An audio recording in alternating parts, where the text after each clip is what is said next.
Welcome to another telecast of Minnesota Twins baseball in 1978. Tonight, it's the Twins and the Seattle Mariners. I'm Joe Boyle, along with Harmon Killebrew, set to bring you all of the play-by-play action from Metropolitan Stadium here in Bloomington, Minnesota this evening.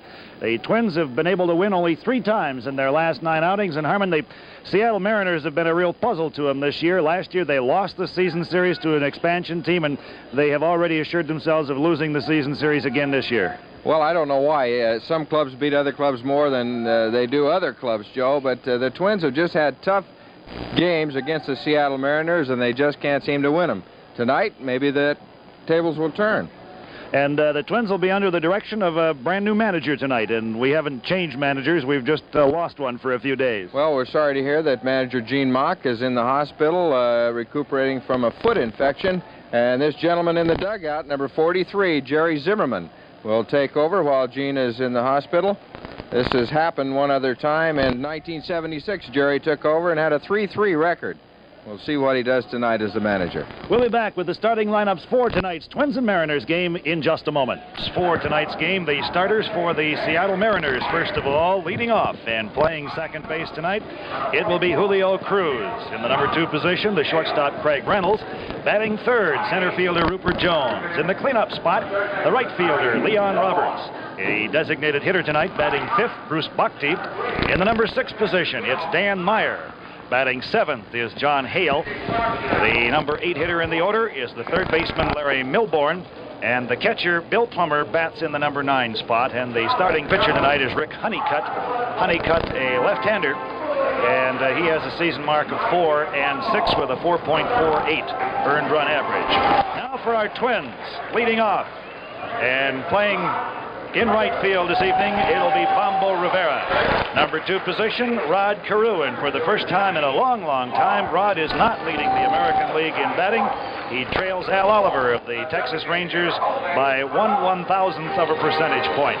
Dan Ford is in center field and will bat third tonight. Jose Morales batting in the cleanup spot, the designated hitter. Roy Smalley, the shortstop, batting in the number 5 position. Willie Norwood in left field hits 6th. Larry Wolf, the third baseman, bats in the number 7 position. The catcher, Glenn Borgman, hits 8th. And the second baseman, Bob Randall, batting in the number 9 position tonight. Starting pitcher for the Twins this evening will be Gary Serum. Gary with a record of 4 wins, 5 losses. We'll tell you a little bit more about Gary when we pick him up out on the mound. There he is right now. A 4-5 won and lost record and a 4.49 ERA. The umpires for tonight's game, behind the plate, Rich Garcia. At first base, Jim Evans. Second base, Durwood Merrill. And at third base, Marty Springstead. Now, our national anthem. For you now, if we may. And it's pretty much the status Twins lineup that we get against left-handed batters. Jerry Zimmerman, of course, making no changes. There is at first base, Rod Carew. The second baseman, Bob Randall. At short, Roy Smalley. At third tonight with a southpaw on the mound, it's Larry Wolf. Out in right field, Willie Norwood. The center fielder, as usual, Danny Ford. And in right tonight, it'll be Bombo Rivera. Back of the plate, Glenn Borgman. And again, out on the mound, young Gary Serum, 22 years old. Gary's 23rd appearance of the year, his 13th start. He has 2 complete games, no shutouts. 103rd innings pitched. He's given up 50 earned runs, 109 hits. He's walked 27, struck out 42, has hit 1 batter, and has been charged with 3 wild pitches. Gary, lifetime, has a record of 1 win and no losses over Seattle. He got that earlier this year in relief, and it was his first major league victory. It was in the opening series out in Seattle. He came in relief and did a sterling job and has been used by manager Gene Mock as a starter and reliever. And with Dave Gold still experiencing back problems, Gary is in there to start tonight. He'll face Julio Cruz to start things off, and we will bring in Harmon Killebrew to start it off. Thank you very much, Joe, and good evening, everybody, on a beautiful evening here at Metropolitan Stadium. Julio Cruz at the plate. Julio, you saw his batting average, 251. Takes the first pitch for a strike from Gary Serum. Cruz has 1 home run and 19 RBIs. There's a fastball on the outside part of the plate, 0-2. There you see the temperature at game time, 83 degrees with a northwest wind of 14. Swing and a miss, strike 3, and Serum strikes out Cruz to lead this game off. Midwest Federal and WTCN-TV have purchased the broadcast rights of Minnesota Twins baseball games for the pleasure and convenience of our viewing audience. No broadcast, rebroadcast, or reproduction of this copyrighted telecast is permitted without the written authority of the Minnesota Twins, WTCN-TV, or Midwest Federal. Shortstop Craig Reynolds, .293, 3 home runs and 34 RBIs on the year. And Reynolds was in the top 10 in the American League hitters for a long time this season. There's another strike by Gary Serum. 21-year-old Gary Serum. Serum's a tall, lanky right-hander. 6'1", 160-pounder. There's a breaking ball, a check swing by Reynolds. No balls and 2 strikes. 1 down. We're just underway here at Metropolitan Stadium. The Minnesota Twins and the Seattle Mariners. Twins have had a tough time this year against the Seattle Ball Club, winning just 5 out of 13 games. That one's outside and high. 1-2. Boy, Harmon, remember when we saw Reynolds in our first series of the season? He'd gotten a hit in the first game and then had gone 21 straight trips without a hit, and didn't seem like he was ever going to be around 290, but that's where he is. Been very consistent all year. 2-2 now. Last night, the Twins lost a tough ball game. As you look at the on-deck hitter, Rupert Jones. Now there are 2 batters on deck, and if the umpires see that one, they're going to make one of them go to the dugout. Breaking ball hit on the ground. That's Bobby Randall. He'll have to hurry. He did, and he got Reynolds at first for out number 2. Batting third, number 9. 2 down here in the first inning. It'll bring up the center fielder, Rupert Jones. Jones, .244 with 4 home runs and 24 RBIs on the season. In last night's ball game, Jones went 1 for 6. And he really hasn't had the kind of a year he did last year for Seattle, Joe. He just has not been able to get on track. Swing and a miss, strike 1. Well, he had to go in the hospital back in June. He had an appendectomy and came back just about a little over a month later and is playing again. So he's a tough guy. Fastball, it's outside. 1 ball and 1 strike, 2 down here in the first inning. I go to bed for a week with an earache. Seattle came into this ball game with a record of 41 wins and 72 losses. There's another strike, 1-2. And they're in last place in the American League Western Division, 21.5 games behind Kansas City. Don't make a service. There it is. There's Willie Norwood in left field, and he makes the play for out number 3. For the Mariners in the first. No runs, no hits, no errors, nobody left. So after 1/2 inning of play. Defensively, if we may, at first base, it's Dan Meyer. The second baseman, Julio Cruz. At shortstop, Craig Reynolds. Third baseman is Larry Milbourne. Left field is John Hale. The center fielder, Rupert Jones. Leon Roberts out in right. Catcher tonight is Bill Plummer. And the pitcher is 24-year-old Rick Honeycutt, 6'1", 190-pounder. He came to the Mariners from the Pittsburgh organization. 4-6 is 1 loss record and a 4.48 ERA. This is his 18th appearance of the year. 16th start. He has 2 complete games, 1 shutout. 80 1/3 innings pitched. He's given up 47 runs, 80 hits, walked 36, and struck out 30, so he's had some control problems. He has hit 2 batters and been charged with 2 wild pitches. Honeycutt has a 1-0 lifetime mark against the Twins. Beat them in their first series out there this year. Last time out, he lasted just a little over 3 innings and was bombed pretty severely by the Twins, although he was not charged with a win or a loss in that game. Twins leadoff hitter is Bombo Rivera. Bombo, .282, 2 home runs and 15 RBIs. Honeycutt with primarily 2 pitches, a sinking fastball and a curveball. This one is chopped on the ground to the right side. The first baseman, Meyer, to Honeycutt. One away. So Bombo Rivera is out, and it'll bring up the number 2 man in the Twins batting order, a guy that's had a little trouble lately, Rod Carew. And it's kind of difficult to say that, Joe, when you see that batting average up there at 323, and to say that he's been having some troubles, but he has. Well, he's dropped behind Al Oliver in the batting race now by 1/1000th of a percentage point. Last night, Rod went 0 for 7, and it's only the second time in his career that he's ever done that. He did it against the Yankees in 1976. First pitch by Honeycutt is outside, ball 1. Rod has 5 home runs and 53 RBIs as you look at Honeycutt. Ball 2, low and away. Herman, I think we've commented on this before, but the first 2 pitches that Honeycutt threw him were pretty quick, but he's seen an awful lot of off-speed deliveries this year. Drops this one down, Honeycutt to Meyer. Carew is down for out number 2.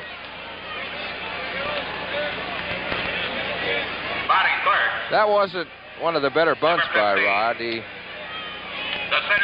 has probably not bunted as much this year as he has in past seasons. He has 11 bunt base hits this year. He had over 20 last year.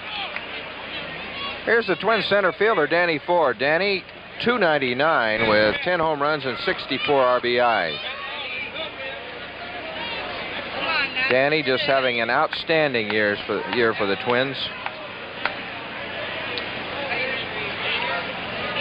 Last night, 2 for 5 in the ball game against Seattle. That pitch is low for ball 1. Danny also last night drove in 3 runs. And if you didn't hear, the Twins had a tough one. They lost in 14 innings. Carl Keel in the Twins third base coaching box.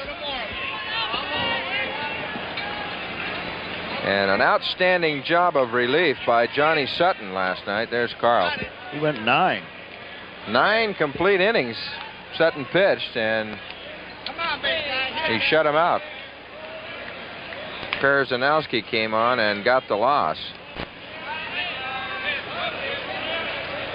Roy Smalley was a big hero last night, but they lost the game. There's a let-up pitch outside and high. 2 balls and a strike to Dan Ford. We're in the bottom of the first inning at Metropolitan Stadium. No score in the game.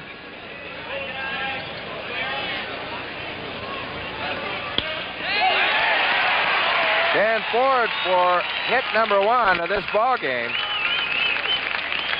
So with 2 down, the Twins have their first base runner. It'll bring up the designated hitter, Jose Morales. Jose, 311, with 1 home run and 24 RBIs as he comes to the plate. Jose is on the verge of setting a new Twins record for pinch hits in a season. He has 11. Twins record is 13, held by Rich Reese, so Jose is just 2 away from that now.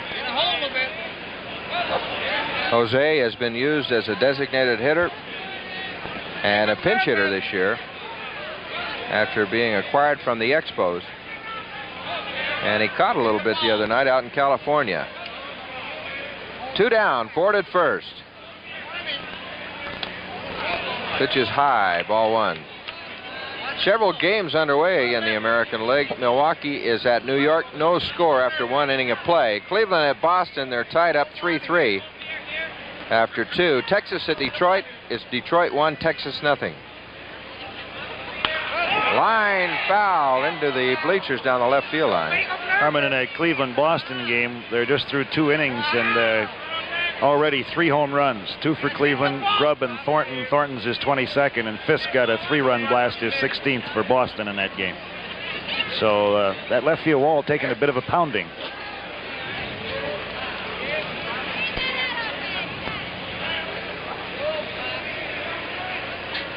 Here's the 1-1 pitch to Jose Morales. Center field. Rupert Jones will have to run to get this one way back near the wall, and he got it. A nice play by the center fielder, Rupert Jones, to rob Jose Morales of an extra base hit and probably a run. So after 1 inning of play here at the Met, it's the Twins nothing, the Mariners nothing. Did not waste any time as Jose Morales picked on a Rick Honeycutt fastball and gave it a ride to the deepest part of the park. Jones took off with the crack of the bat, and you can tell right there that he's got it measured. Not looking at the wall at all. Makes the catch, and then bangs into that padded wall. And what a blessing that padding has been on that wall out there. Seen some fine catches in this park since they put that up. Here's one of the hottest hitters in the American League right now. In fact, the hottest right-handed hitter in the American League, Leon Roberts, the Mariners right fielder. Roberts has really come on strong. He misses this one, however. A breaking pitch by Serum, strike 1. Roberts 311 as he stands to the plate. 17 home runs and 64 RBIs. That's all tops on the Mariner Ball Club. A ball and a strike now. We're in the top of the 2nd inning. No score in the game. Let-up pitch is fouled past the third base coach, Jim Busby. You know, Harmon, with the year this guy's having, if they'd gotten years out of Jones and Stanton like they got a year ago, Mariners would have had a really tough club to reckon with. Little chopper. Larry Wolf will have to hurry. He does. Safe at first. Well, Roberts has better speed than what you would anticipate from a man his size. I talked to Larry Wolf about him. Larry played with Roberts at Charleston last year, and he says his size is deceptive. But now this is his 2nd infield hit of this series. And Wolf came up, made a good throw and a good pickup, good strong throw. There's the ball, there's the foot, and pretty much of a deadlock, and the decision went to Leon Roberts, the runner. He can move. Bruce Botke, the designated hitter, lines this one to right center field. Roberts on his way to 2nd. He'll try to go to 3rd. The throw in is cut off by the shortstop, Roy Smalley. So Botke with a base hit now. And we have runners at 1st and 3rd and nobody out.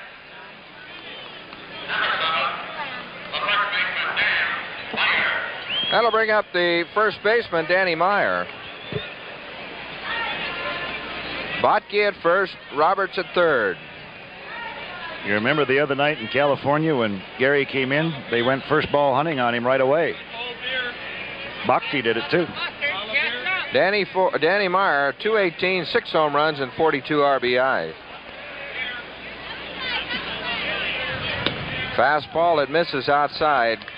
Serum throws a fastball and a slider mostly. And he's most effective when he keeps the ball down.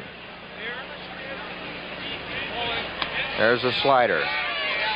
1-1 out of Dan Meyer with nobody out. Runners at 1st and 3rd.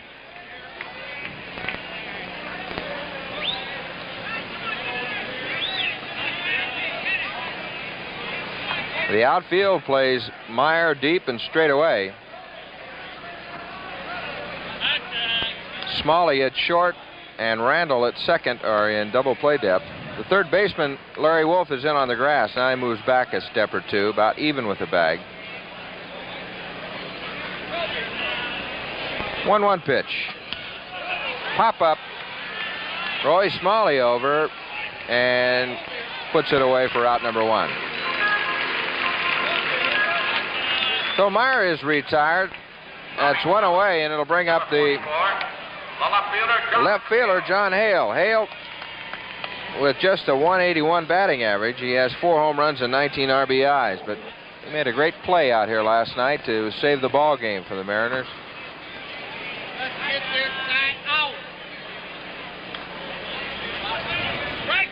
Yeah, that ball that Rod hit looked like about 3 more innings worth with a runner at 2nd base. Breaking ball to Hale is strike 1.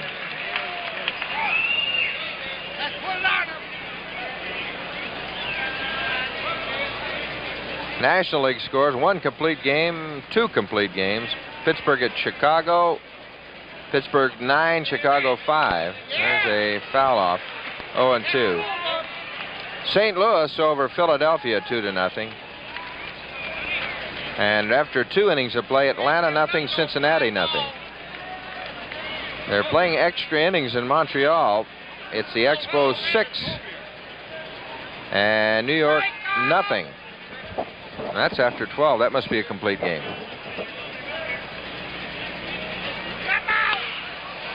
That one's fouled out of play. We'll check that score for you.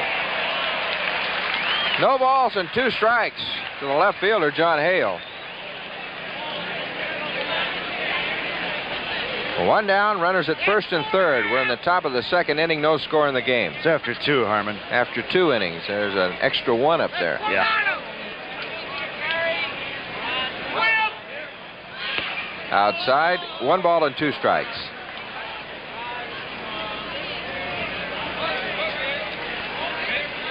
Gary Sear making his 13th start of the year for the Twins. He's been in 23 other ball games.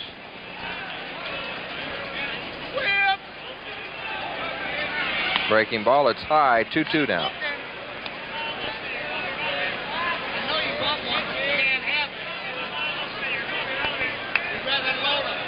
Early in April, Gary beat Seattle up in the Kingdome. He beat Tom House.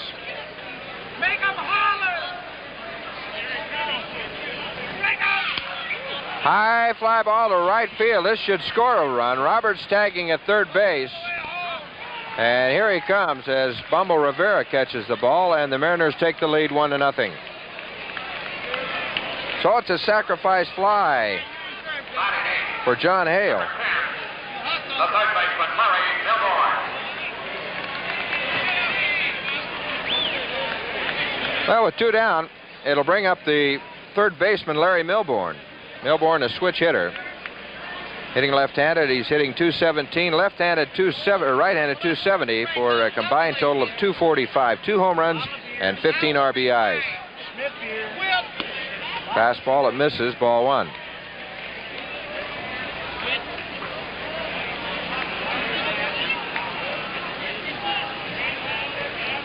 Bruce Botke on at first base with 2 down.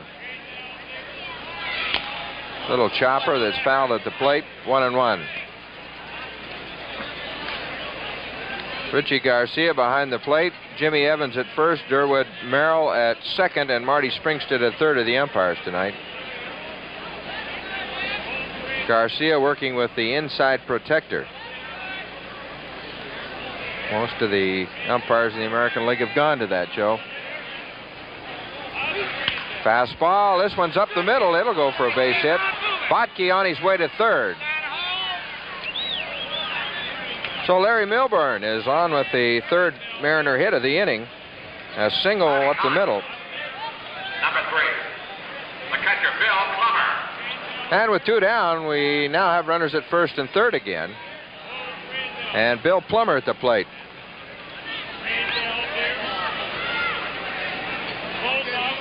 Plummer completes the Mariner batting order. He's hitting .242, 2 home runs and 5 RBIs.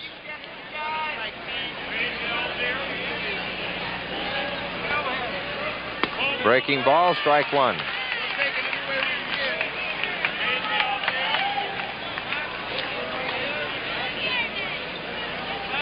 Gary Sherm, I think we've told you many times, was born in Fargo, North Dakota. Now lives in Alexandria, Minnesota. There's another breaking pitch. This one misses. 1-1. Cleveland at Boston. It's 3 complete now. It's the Red Sox 8 and Cleveland 4.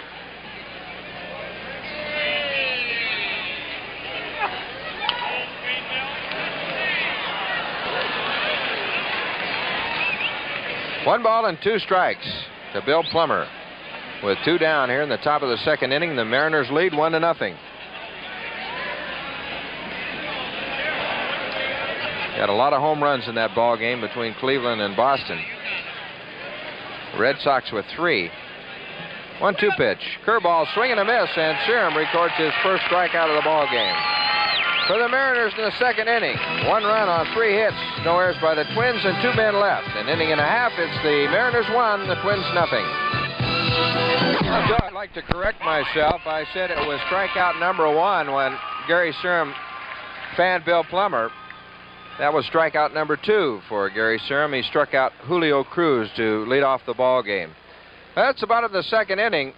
Twins trail by 1. It'll bring up the shortstop, Roy Smalley. Roy now with 15 home runs and 56 RBIs. He fouls this one off to the left side. 286 is Roy's average. And from the right side of the plate, he's hitting 270. Left side, 296.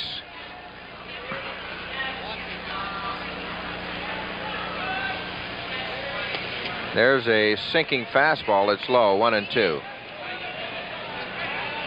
Roy just having an outstanding year, and he's matured not only at the plate, but in the field. This one's hit sharply to the third baseman. DeMeyer's at first, 1 away.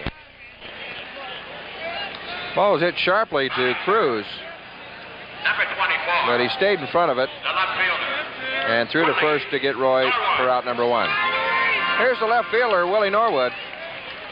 Norwood, 266, 6 home runs and 33 RBIs.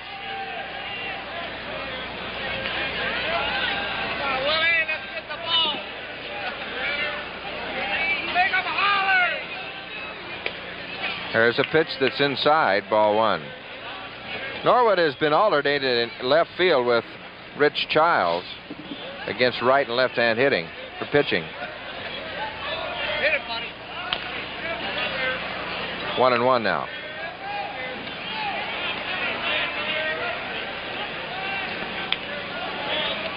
There's the Mariner dugout. That Romo messing around in there? Yeah, it looks like him.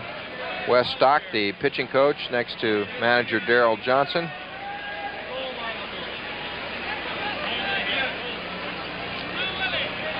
Here's the 1-1 pitch. Norwood starts to bunt at it, then pulls the bat back. 2 balls in the strike. 1 down here in the second inning. Seattle 1 run on 3 hits, no errors. The Twins no runs on 1 hit and no errors. Larry Wolf is the on-deck hitter. Fastball by Honeycutt is hit deep to left field. Bye-bye, home run for Norwood.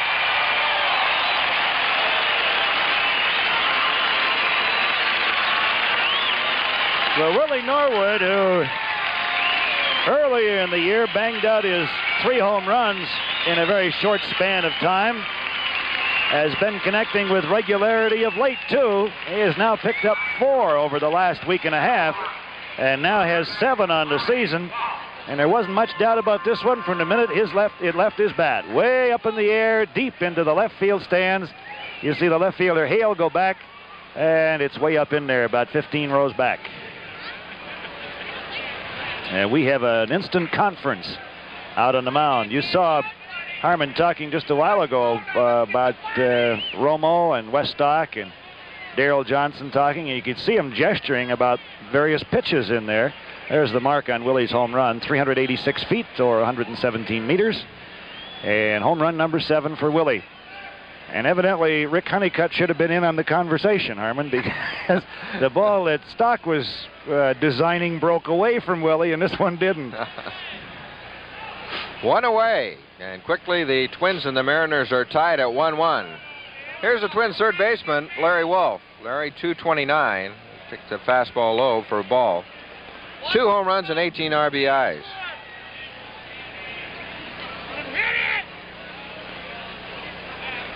Twins came into the game with a 46-63 record. There's a changeup, strike 1. They are tied for 5th place in the American League Western Division with the Chicago White Sox. The White Sox tonight are battling the Kansas City Royals. Fastball fouled off to the right side, 1-2. Last night the White Sox beat Kansas City 5-3 as the Twins lost to the Mariners, so they're all tied up in 5th place. White Sox are supposed to throw an ex-Twin, Mike Proley, tonight against Paul Splittorff. Oakland shut out California last night, 1-0. Rinko pitching a shutout. This one's fouled off into the third base coaching box. Carl Keel making the play. Somebody was talking about, said 4 of Oakland's wins over California this year have been shutouts. Texas losing to Detroit after 2, 1-0. And the Rangers lost to the International League All-Stars last night, 9-8, in an exhibition game. Did Pete Redfern get in that game? He was scheduled to pitch. I'm not sure whether he got in or not. He was the 3rd leading vote getter on that squad. 2 balls and 2 strikes, 1 away here in the bottom of the 2nd inning. We're all tied 1-1.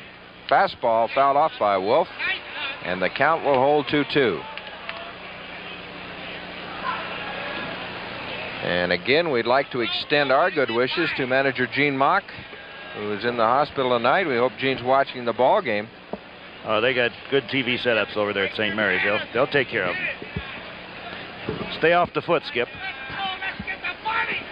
Hit it well. There's a look from our center field camera. 2-2 pitch is low. Count goes to 3-2 now on Larry. Rick Honeycutt on the mound with a 4-6 record. Honeycutt is 1-0 this year against the Twins. Fastball, and he didn't get it. Strikeout number 1 for Rick Honeycutt. Number 14, the catcher, Glenn Borgman. 2 away, and it'll bring up the catcher, Glenn Borgman. Borgie with a 207 average, 2 home runs and 9 RBIs.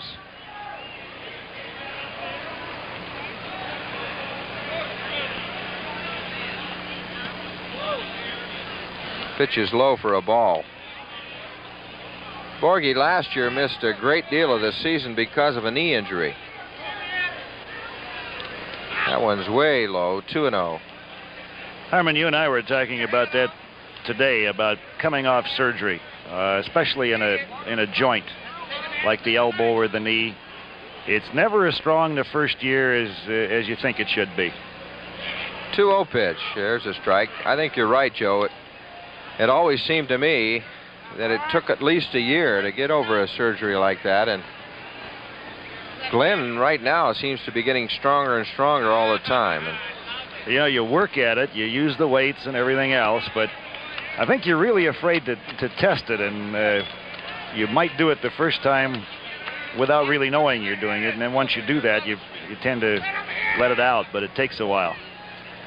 You hold back. 3 balls and a strike to Glenn Borgman.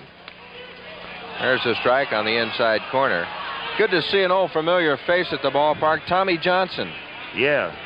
Tommy's around and working out every day now, trying to get his arm back in shape.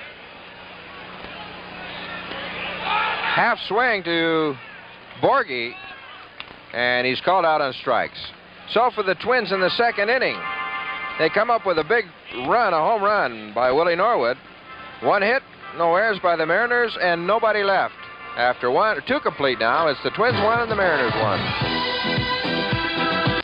An easy one for you this evening. Okay, you should get this. Who holds the Major League record for Grand Slam home runs hit during an entire Major League career? We'll have the answer for you a little bit later on. The Major League record for Grand Slam home runs hit during an entire Major League career. Top of the 3rd inning, and we move to the top of the order again. Julio Cruz, who was a strikeout victim his first time up, takes a breaking pitch for a strike. We told you that the Mariners have won 8 out of 13 ball games they played against the Twins this year. This one's hit foul down the 3rd baseline. Larry Wolf in pursuit. Against the Eastern Division ball clubs, Seattle is 17-34, but they played a little bit better against the West, 24-38. Outside and low.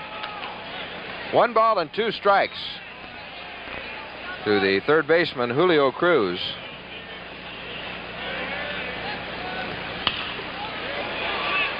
Count holds at 1-2. When we started this ball game, there was a little bit of sunshine at the ballpark. That's all gone now. Breaking ball hit up the middle. Bobby Randall quickly to his right. Out at first. Nice play. that was a base hit until Gary Serum managed to tip it with his glove and slow it down enough for Bob Randall to get over in front of it. The ball appeared to be headed right back up the middle. Serum with some pretty good quick reactions tipped it. That slowed it up and enabled Bob Randall to get over in front of it, and Bobby got some extra mustard on the throw and just beat Cruz, who can fly, to the bag. So credit Gary Serum with an assist. It'll go 1-4-3 for out number 1 here in the third. Here's the shortstop, Craig Reynolds, takes the pitch outside for a ball. Reynolds grounded out, 4-3, his first time up. Steps to bunt, fouls it off, 1-1.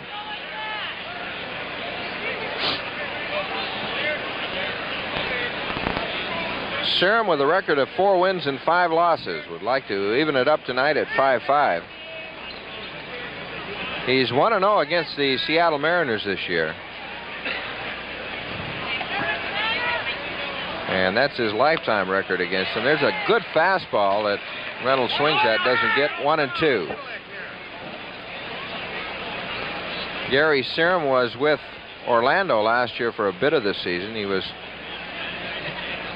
2-3 there, and then came to Tacoma. He was 4-0, and then up to the Twins where he pitched quite a bit. This one is lined down the right field line, just inside the line. Reynolds on his way to second. Now he's going to go for 3 as the right fielder, Bombo Rivera, cannot come up with the ball. Now they've got him hung up at third base. Attacked by Wolf, and Reynolds is out.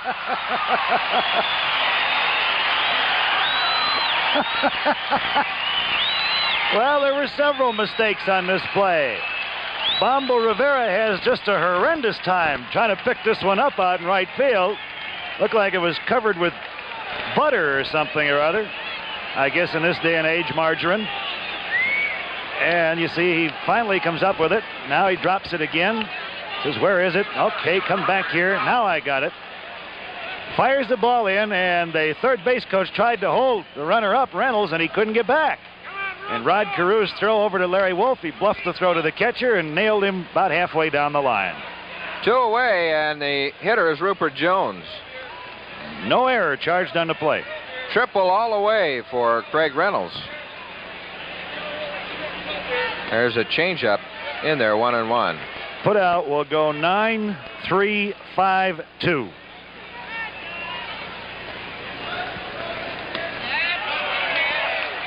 Somebody else in there? One ball and 2 strikes. 9-3-5. He did not make the throw to Borgman. 9-3-5. Right. Dropped the last one off there. Fake me out, too. 1 ball and 2 strikes to Rupert Jones with 2 down here in the top of the third inning. Fastball is fouled off to the left side.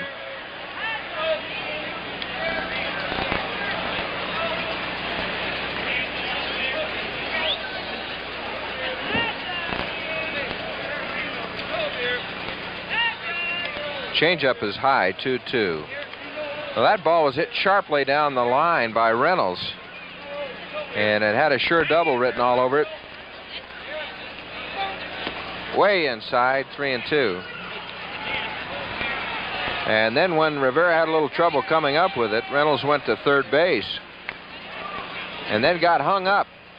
And a fine throw by the right fielder Rivera to the cutoff man Rod Carew, and they trapped him there.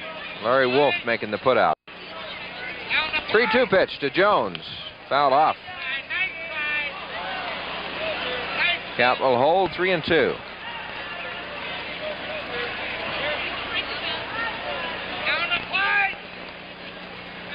Rupert Jones, the first draft choice of the Seattle Mariners when they went to the expansion. This one's hit sharply, but just foul down the first baseline.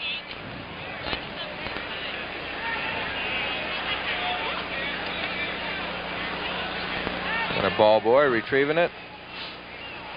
Rupert Jones was acquired in the expansion draft from Kansas City. You got him! You got him! Put it on the plate! Wait up! This one's hit foul again, right past Veda Pinson in the first base coaching box.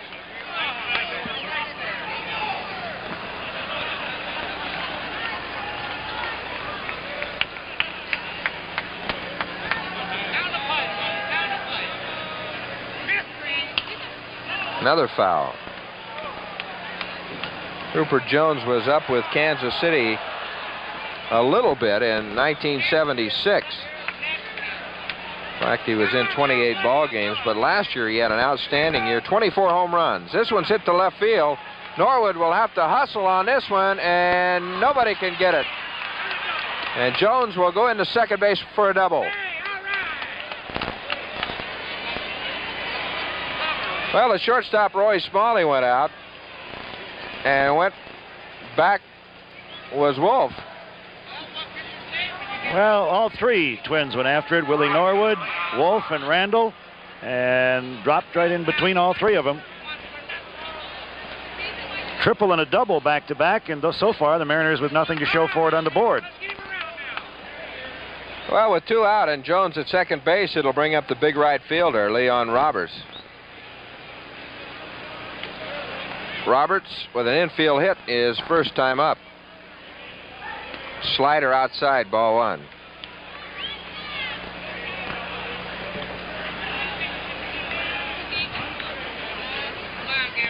Twins played Roberts deep and straight away with Jones at second. High fly ball to right field. Over comes Rivera and puts it away for out number 3. For the Mariners in the 3rd inning. No runs on 2 hits. No errors by the Twins and 1 man left. 2 innings and a half now. It's the Mariners 1 and the Twins 1. Harmon are going to have another helmet day out here at the Met this coming Sunday for that doubleheader with the Oakland A's. The first 8,000 youngsters, 16 years of age or under, who come through the gates with a paid admission will receive a free Twins helmet. That's this Sunday. Doubleheader between the Oakland A's and the Minnesota Twins, and the second helmet day of the season, some 8,000 Twins helmets to be given away. Boy, they're nice-looking helmets, too, Joe. Every place we go around the league, you see a lot of the Twins helmets showing up in the grandstands. Here's Bobby Randall, the Twins second baseman.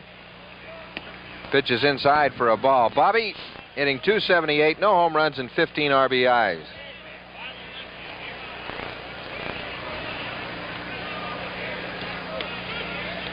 Ball 1 and strike 1 now to Randall.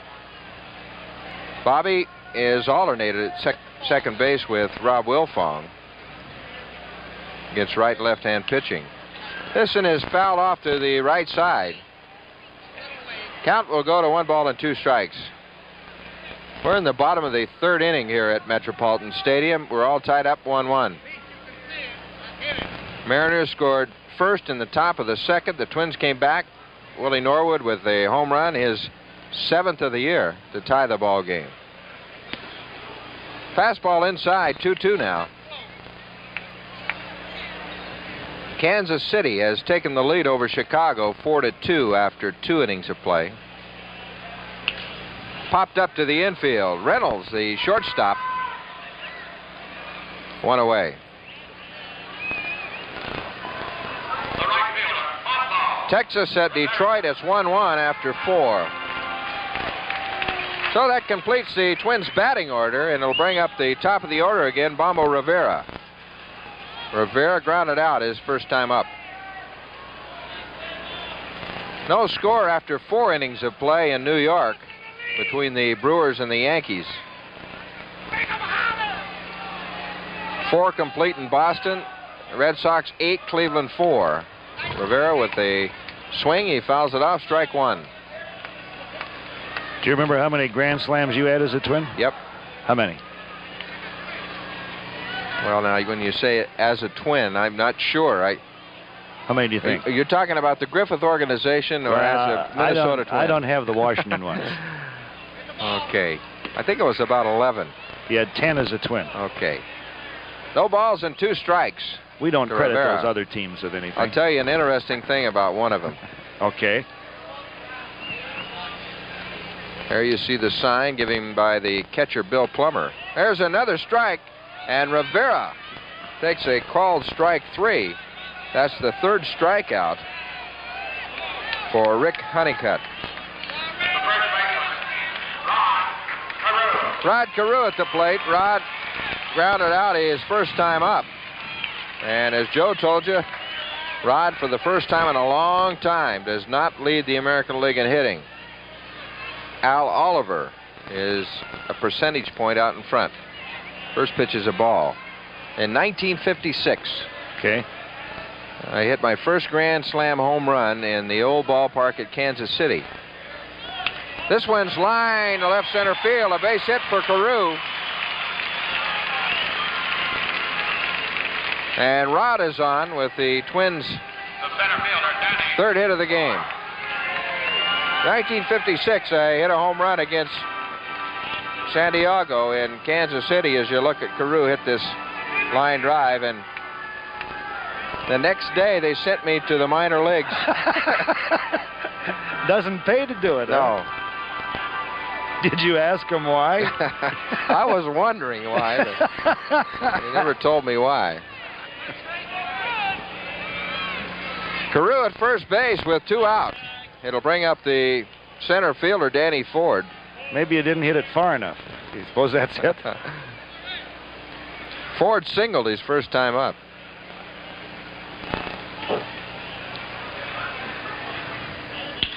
This one's line to center field, but Jones is there and puts it away for out number 3. For the Twins in the third, no runs on 1 hit. No errors by the Mariners and 1 left. 3 complete now as the Twins won and the Mariners won. Cleveland still 8-4 after 4. Fisk, Rice, and Evans have all homered for Boston. Grubb and Thornton for Cleveland.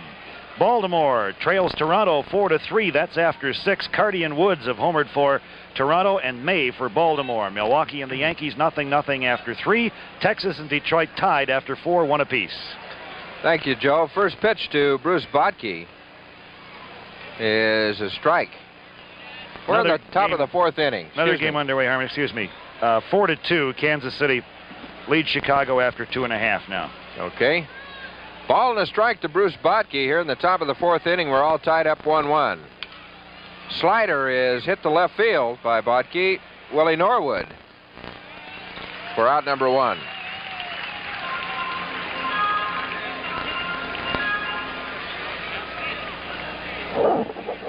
Well, with Botke out of the way, it'll bring up the first baseman, Danny Meyer.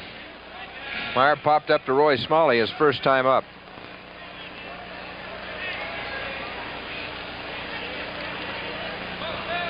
There's a changeup for a strike. Danny Meyer was originally with the Detroit Tigers. He was an outfielder, first baseman over there. Tries to drop one down. Is foul at the plate, 0-2.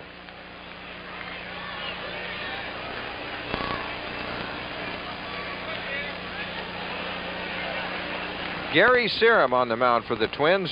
Gary, of course, has been used as a starter. And for manager Gene Mock has come out of the bullpen a lot of times this year. 0-2 pitch. Fly ball left field. Willie Norwood. 2 away.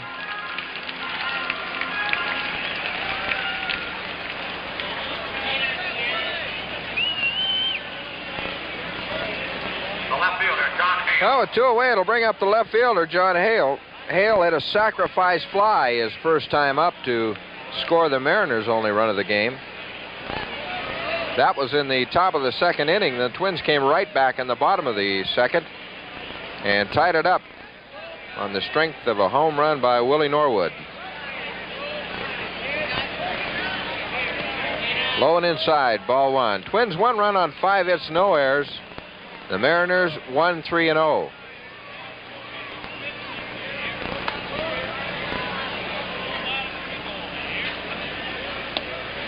That one's low, 2-0. John Hale was originally with the Los Angeles Dodgers organization. He was up a little bit with the Dodgers last year. He was in 79 ball games. Hit a couple of home runs. One hopper, a great play by Bobby Randall to Carew. Over the head of Carew, and Glenn Borgman backing up. And the ball goes into the Twins' dugout.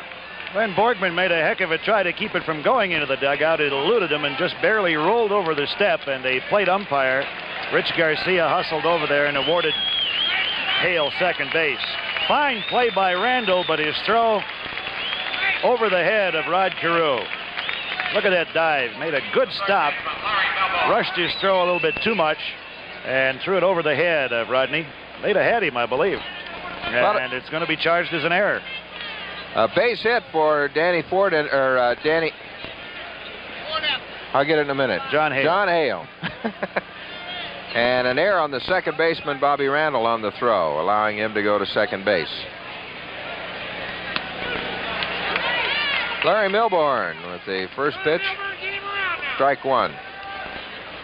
And I said it was a hit and an error. They just got a hit up, or an error up there so far, Joe. Maybe charging him a two-base error. It appeared that the throw would have had him. A tough play. Breaking ball inside, a ball and a strike. 2 out. John Hale at second base. And we're tied here in the top of the fourth, 1-1. Now there goes a hit up on the board. Okay, now they give him a hit. So no, it's a hit and an error. Bobby Randall to Rod Carew for out number 3. For the Mariners in the fourth. No runs on one base hit, one error by the Twins, one man left. In the fourth inning here at Metropolitan Stadium, Jose Morales, the DH, will lead it off for the Twins. The Mariners 1 run on 6 hits, no errors. The Twins 1 run on 3 hits and 1 error. Morales fly to the center fielder his first time up. Pitch is a little bit high for a ball.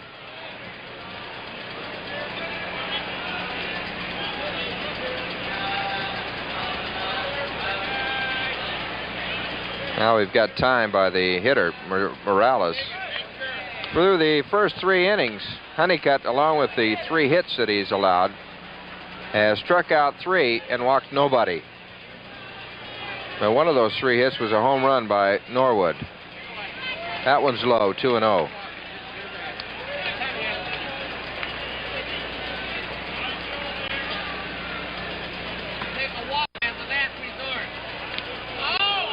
Foul off, 2-1. Joe is interested to see, there you'll see Carl Keel at third base. Interested to see Roy Smalley's comment today about why he felt he was hitting so well. That he had a different approach to hitting this year. He found out early in the year that he had a little power. And so he goes up there to the plate with a definite purpose in mind. As Morales fouls it off to the left side, 2-2. Well, I tell you one thing, even his ground ball outs are adventures now. He hits the ball hard. And he's hitting well from both sides of the plate. I was checking something today, Harmy. You're talking about Roy Smalley. I'll tell you in a minute. 2-2 pitch to Morales is hit in the hole into right field. Well, Morales leads off the Twins' fourth with a base hit. You recall earlier in the year, Roy had 19 errors, and there was a lot of talk about his errors, how many he had. I checked back, that was through 85 games. At the same stage, through 82 games, Freddie Patek of the Royals, who is considered to be one of the better shortstops in the American League, had 22 errors. He had 3 more than Roy. And there was a lot of talk about Roy's errors. Here's Roy at the plate. Bunts it down the first base side. Honeycutt has to go to first base. The second baseman covering, so the sacrifice works. Smalley moves Morales down to second base. Good bunt. Honeycutt, you'll see, make a quick check of the runner Morales going over to second base, and then go to first after the check, and he almost threw the ball away. Long stretch. Not only is Roy a good hitter, but he's an excellent bunter. He's sacrificed 16 times this year. That's tops on the Twins ball club. He led the club in that particular stat a year ago. Here's Willie Norwood, who homered his last time up. Fastball on the inside part of the plate, strike 1. Morales at second with 1 down. We're all tied up, 1-1.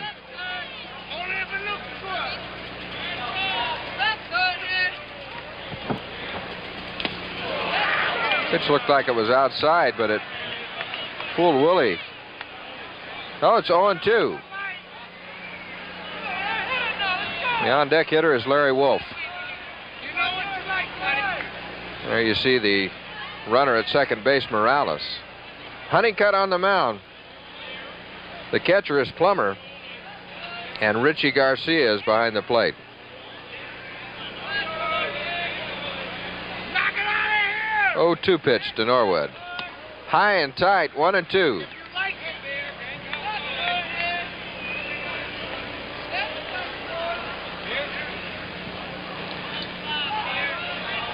Honeycutt last year was with Shreveport in the Texas League and then was called up to Seattle. He was 0-1. Willie fouls this one off, but the catcher Plummer hangs on to it. So at strikeout number 4 for Rick Honeycutt. And with 2 down, it'll bring up the third baseman, Larry Wolf.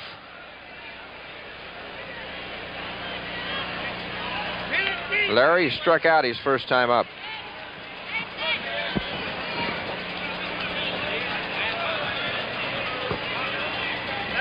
After 5 innings of play, it's Milwaukee nothing, New York nothing. After 3, Kansas City leaves Chicago 4-2. Fastball low and inside, ball 1 to Wolf.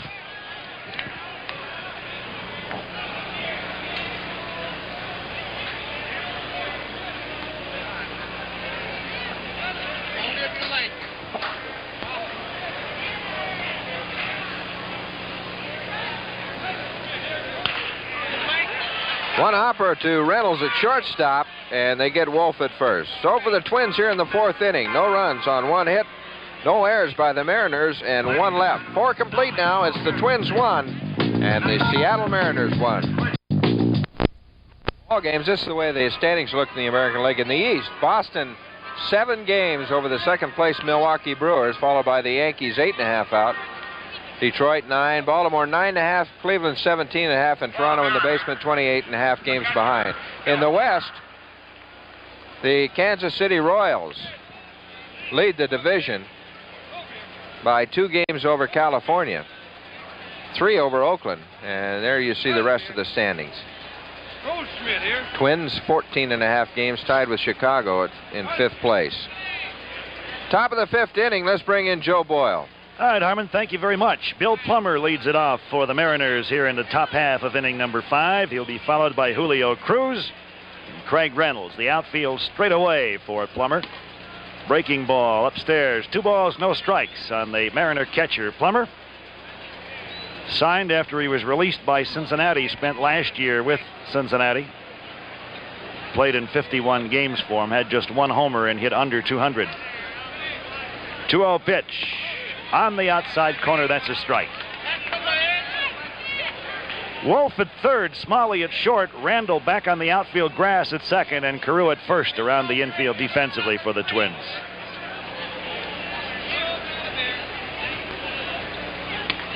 Right down the alley. Count evens 2-2.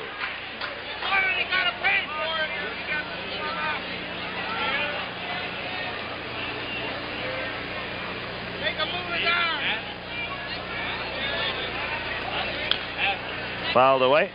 Count will hold at 2-2. Jim Bouton trying to make it back to the biggies on a fork ball and a knuckle ball. Didn't fare so well tonight. Threw a 4-hitter, but he was the loser. Short end of a 2-0 score. There's a high fly ball, fairly shallow left field, right on the line. Willie Norwood finally gets over there and makes the catch. So there's 1 gone, and it'll bring Julio Cruz to the plate. Cruz is 0 for 2. They don't give Bouton's record, Harmon, but he threw a 4-hitter, didn't pitch badly. Ended up losing 2-0 to Jacksonville tonight. He's in Double-A ball. The bunt by Cruz. He has excellent speed. Carew comes up with it. Did he get him? No, says first base umpire Jim Evans. Rod made a dive for him, and that was about all he could do. He had no time to try to flip the ball to anybody. Cruz with that excellent speed of his racing down the line, and he made Carew handle the bunt. Well, here's another look at it, and as Joe said, this fella can fly. It was an excellent bunt, and it got by the pitcher, Serum. Carew over and made the play. Now, Rod trying to just make a stab at him and touch him before he got to the base. Did he get him? Umpire at first base, Jimmy Evans, says no. No argument on it. From so our I guess he vantage missed point, him. we really couldn't see. Gary Serum had it blocked out. 7th hit of the game now for the Mariners. We're tied on the board at a run apiece, and Craig Reynolds is the batter. Takes the first pitch high and away for a ball. Reynolds 1 for 2 in the game. He tripled in the 3rd inning. And then came halfway down the line and was nailed. Trying to get back into 3rd. So he's 1 for 2.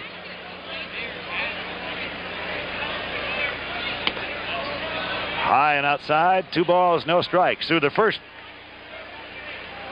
2 1/3 innings in the game, Gary Serum was out in front of most of the batters. Now in the 4th and here in the 5th, he's fallen behind some of the hitters. Breaking ball in there, runner going, throw to second is not in time.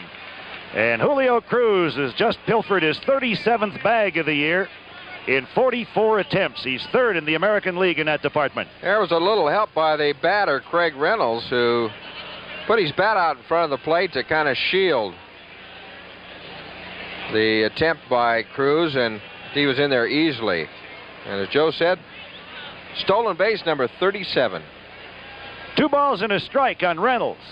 Ground ball down the first base line. Carew has it. Will take it himself, and on the play, Cruz moves over to 3rd easily.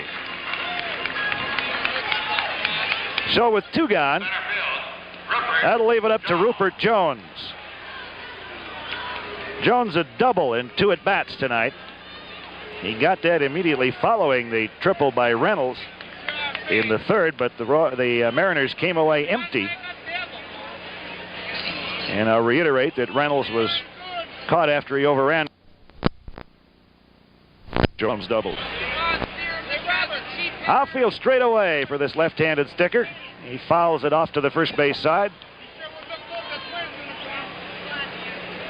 0-1.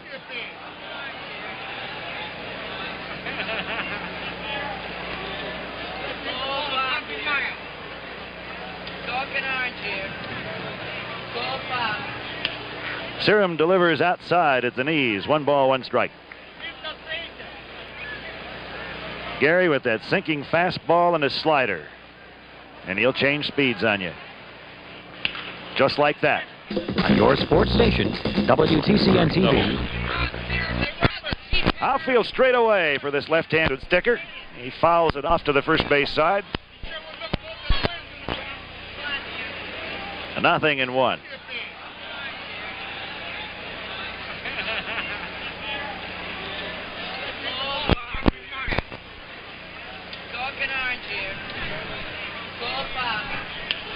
Serum delivers outside at the knees. 1 ball, 1 strike.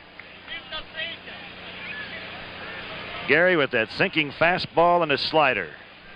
And he'll change speeds on you. Just like that. Bob Randall to Rod Carew, and the Twins are out of this one. No runs, a hit, no errors, and 1 man left after 4 1/2. Twins 1, Seattle 1.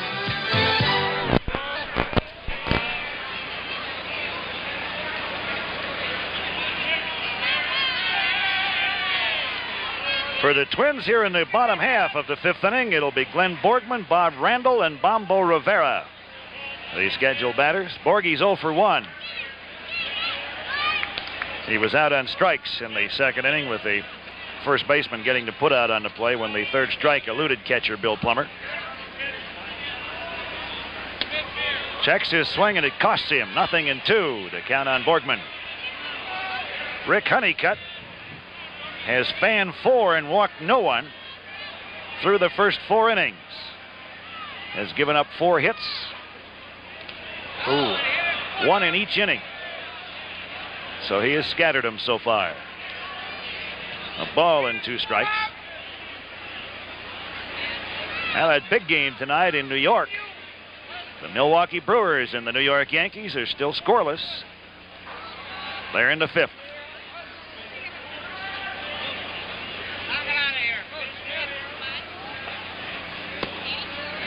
Down low, 2-2. That game in that series with the Boston-Cleveland score the way it is, at Boston out in front 8-4. Almost a must-win for both those clubs, Milwaukee and New York, and you know they both can't win it. If the Brewers lose, they'll fall 8 back. If the Yankees lose, they'll be 9.5 back if Boston continues to lead and win that game. That'll be fouled to the third base side. Third baseman Larry Milbourne over there. Kind of an odd stat on that young man. Has 2 home runs all year. Got them both in the same game. One is a left-hand batter, one is a right-hand batter, and one was a grand slam. 2-2 pitch. Struck him out again. Second time that Glenn Borgman has gone down swinging tonight. So 1 away in the 5th, and it'll bring up Bob Randall. Let's see, we were asked if we'd pass along a big hello to a big spender from Vegas who's here, Gary McConaughey. A big Twins fan from Vegas on vacation, watching the game at his cousin's house. Wonder what odds he's given. First pitch to Bobby Randall is low and outside. Ball 1. A couple other of our good buddies are watching the game tonight. We know Joe, Dr. McKenzie. Right. Is watching in. Hello, Len. Say hello to you. Fastball to Randall, misses inside. 2 balls, no strikes. And another one of our very good friends, Tommy Bordukalis. Tommy, we hope you're enjoying the game. Bobby swings on the next pitch and hits it just foul down the third base line.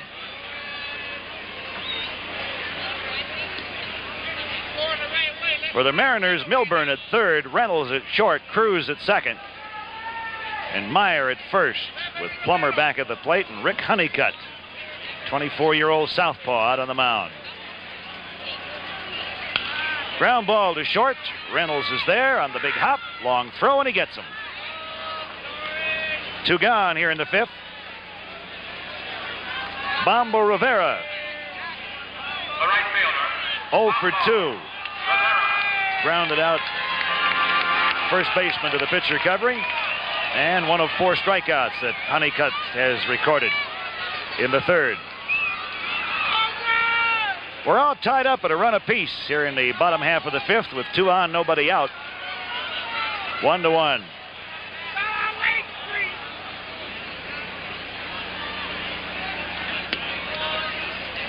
Inside. Texas and Detroit are still tied at a run apiece. They're in the 5th.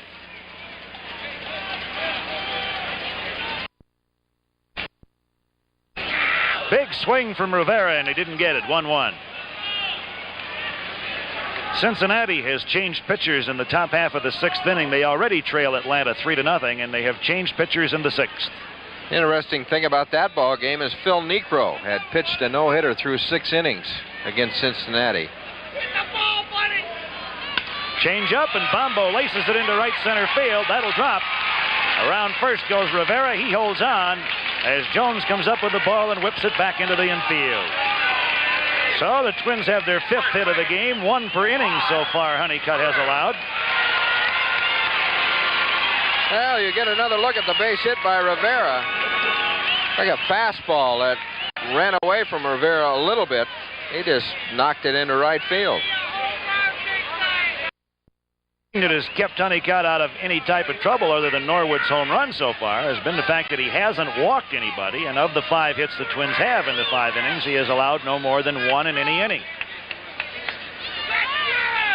Rod Carew has one of those 5 hits. He got it in the 3rd. He's 1 for 2 in the game. Was out trying to bunt for a base hit in the 1st. Way in on the grass at 3rd is Milbourne, and Rodney looks the pitch over. It's up high. Ball 1. Milbourne about 4 or 5 steps in on the grass at 3rd. Almost every third baseman in the league now is playing Rod in to try to take away that ball. Outfield just about straight away for him. They do not play him as far over to left center as do most clubs. Rupert Jones is only about 3 steps over on the second in center field.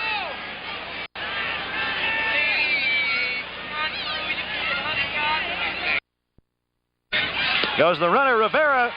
Throw to second is not in time, and Craig Reynolds is upset. Looked like it was there in plenty of time. Reynolds may have missed the tag. Stolen base for Rivera, his 4th of the year. Now that's going to bring a visit from the manager of the Mariners, Daryl Johnson. You get another look here. Catcher Plummer came up with a good throw to second base. A one-hopper, but easily handled by the shortstop Reynolds. And right on top of the play was Durwood Merrill. But we kind of lost the ball. The dust. It looked, Harmon, like Reynolds may have been juggling the ball a little bit just before it disappeared into that cloud. Could see an awful lot of white. Well, Daryl Johnson will come out second best in that one. That's stolen base number 4 for Rivera. There are the umpires. A ball in his with Rivera in scoring position. He is the 3rd Twins runner of the evening to get as far as second base. Carew fouls the pitch back of the plate. A ball and 2 strikes on Rod. Ford is waiting on deck.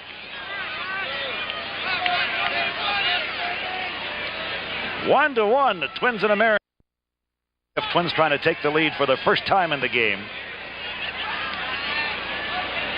With Rivera in scoring position. With 2 gone, the infield playing back. And now Milbourne has moved back about 10 feet behind the bag at third. With 2 strikes on Carew. Breaking ball misses outside. Trying to figure out something, Joe. What's that? Whether I like the home red shoes or the visiting blue shoes that the Twins wear. I'm going to ask equipment manager Ray Crump which he likes best. The 2-2 pitch. Up the middle. It is on into center field. Rivera around third. He'll score. Carew stops at first with an RBI single, and the Twins take the lead 2-1. Well, no report what Al Oliver has done tonight for the Texas Rangers, but we know that Rod Carew has 2 hits, 2 and 3 times up to the plate. Rod just slaps this one over the head of Rick Honeycutt into center field. And it scores Rivera from second. Twins take the lead, 2-1. And with 2 out, Carew at first, it'll bring up Dan Ford. Well, for the first time tonight, the Twins have put together 2 hits in an inning, and they have produced a run. And lead 2-1 in the game with 2 down. Rodney Carew at first base and Dan Ford. Danny 1 for 2 in the game. Here goes Carew. Pitch is swung on, laced into right center field. Jones over, makes the catch on the run. Rupert Jones with the running catch to take a hit away from Danny Ford, but the Twins come up with a run on 2 hits, no errors. They leave a runner stranded, and after 5, it's the Minnesota Twins 2 and the Seattle Mariners 1. That's right, there you go. Thank you, guys. You kind of snuck that one in on me, Joe. Well, after that, here's some National League scores. A couple finals. Pittsburgh over Chicago, 9-5. For the Pittsburgh Pirates, it was 9 runs on 14 hits, no errors. Chicago 5-11-1. The winner in that ball game, Robinson. Can't read Joe's writing. 7-5. You're not alone. Okay. Parker hit a home run, his 17th of the year. Milner, 14 for Chicago, and Johnson, who was just acquired by the Cubs, hit his 3rd of the year. Top of the 6th inning, Twins 2, the Mariners 1. Leon Roberts, Bruce Bhakti, and Danny Meyer, the scheduled batters for Seattle here in the top of the 6th. To face right-hander Gary Serum. Breaking ball misses. Ball 2. When God made heads, Joe, he made some round, he made some square. And those he wasn't particularly proud of, he covered with hair. Oh, you're with it. I'll get you. Who turned you on tonight, anyway? 2 balls and a strike. Sign out the there. Count on Leon Roberts. By the way, I have a question for you, Harmon. Yeah. 2-1 pitch, fouled away. 2 balls, 2 strikes on Roberts now. Did you see that Willie Stargell broke the strikeout record the other night? I did. Broke Mantl's record. Did you send him a congratulatory telegram? I should have. I think Mickey probably did, though. I'm going to check Lou Brock. I know he's coming along real good. Is he up there, too? Oh, he's right in there. You were what? You were second? I was second to Mantle. And, now you're third. Stargell was right behind me, and boy, he came on very strong. Leon Roberts has picked up the first walk given up by Gary Serum tonight. The designated hitter, Bruce Volsky. It's only the second time Gary has gone to a 3-2 count on a batter. So Roberts is on to lead off the 6th, represents the tying run. And Bruce Bhakti, who has a base hit in 2 trips tonight, is the batter. The outfield bunches Bhakti a little bit up the middle. Both Norwood in left and Rivera in right are bunched over towards left center and right center, respectively, with Danny Ford straight away in center field. Larry Wolf right into the edge of the grass, but about 15 feet off the line at third. Changeup comes in there, but it's too high. 2 balls, no strikes. Joe, he asked about Bruce Bhakti. You know, he's an excellent outfielder, but they've been using him as a DH for most of the season. He's played more ball games than any other Mariner, but the reason they're using him as a DH is because of his knees. He's got some knee problems. Serum's throw to first, and Roberts back in plenty of time. Roberts, as we say, deceptively fast for a big man, but in stolen bases, he's just 50%, 3 out of 6. Here he goes. High fly ball, fairly deep to right field. It is hooking, and it will curve foul into the seats. Boy, he got a hold of that one. Got underneath it a little bit. And he lifted it up into the seats. 2 balls and a strike now on Bhakti. Souvenir hunt. Looks like the park on Easter Sunday. Looking for Easter eggs. Bhakti's also a pretty fair first baseman. Another throw over to first by Serum, trying to keep Roberts close. We understand the artificial turf up at the Kingdome is bothering his knees. Serum again to first base.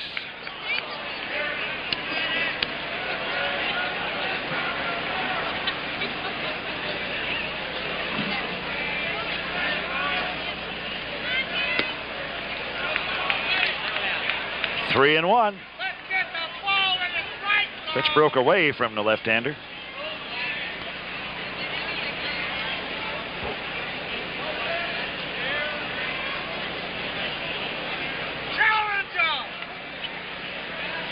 Infield at double play depth. Just missed. And Gary Serum, who had not walked a batter through the first 5, is now given up 2 in a row here. Bhakti moves down to first. Roberts over to second. And Danny Meyer will be the batter. Meyer's 0 for 2. He's popped to short at a fly ball to left field.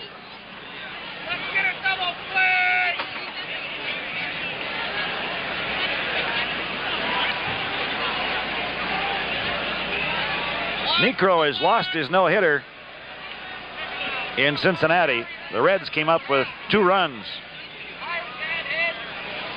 And it's 3-2 now in the 7th. Line drive again. This one hooking. It is a foul ball down the right field line. As Meyer got out in front of that one. Just put that in your pocket, Bombo. Oh. Use it later if you can't find a real one, right?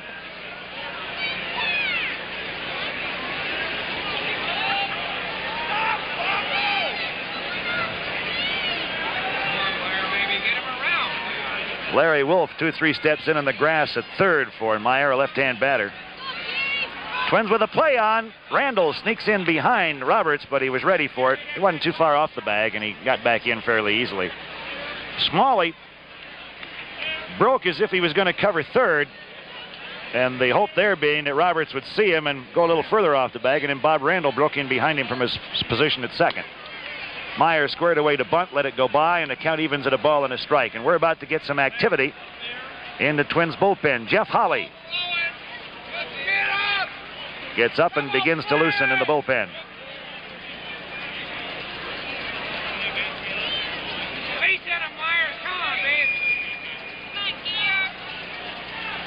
Serum ready. Breaking ball, the bunt.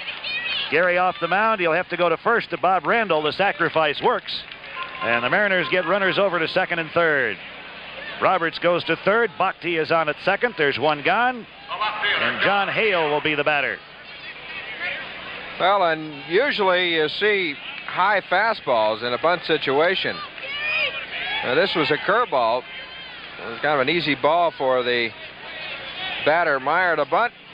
So the sacrifice works, moves the runners to second and third. And with one down, it'll bring up the left fielder, John Hale. Wolf in on the edge of the grass at third. Carew about halfway in at first. Smalley pulled over towards the bag at second for Hale, a left-handed batter. Hale has a rip at the first pitch, doesn't get it. The outfield just about straight away for Hale. Ford maybe pulled a step or two over towards right center.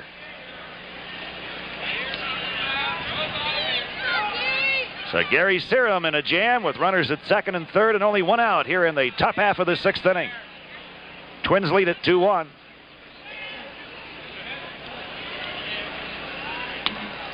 Upstairs and wide. A ball and a strike on Hale. He'll be followed by Larry Milbourne.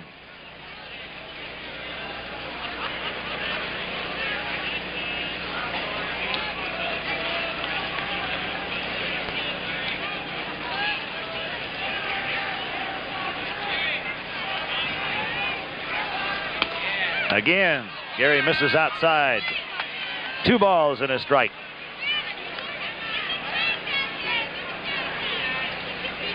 Mariners have out hit the Twins 7-6. But the Twins lead them by 1 in the runs department. On the inside corner, 2-2.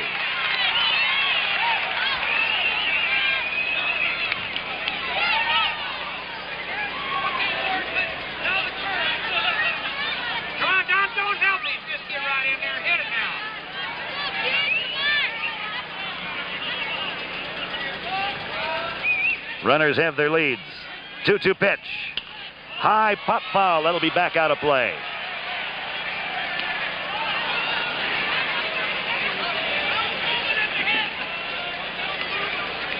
Count remains 2-2. Pittsburgh beat Chicago this afternoon 9-5. St. Louis took the first of 2 from Philadelphia 2-0, and they lead in the nightcap 1-0.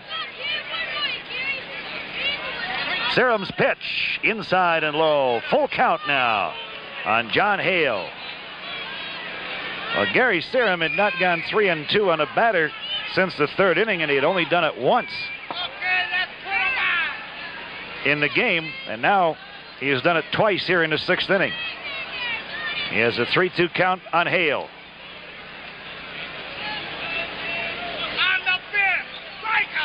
Changed up on him, and he fouls it off to the right.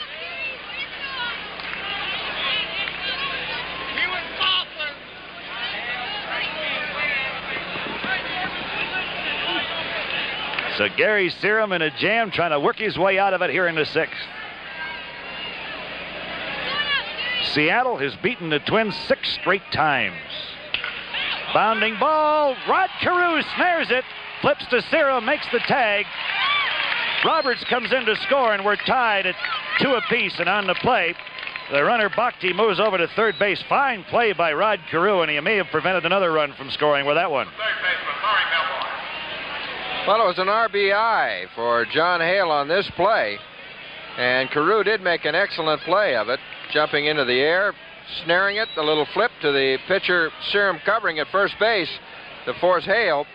But on the play, the runner from third base, Roberts, scored. So we've got a tie ball game, a runner at third and 2 out.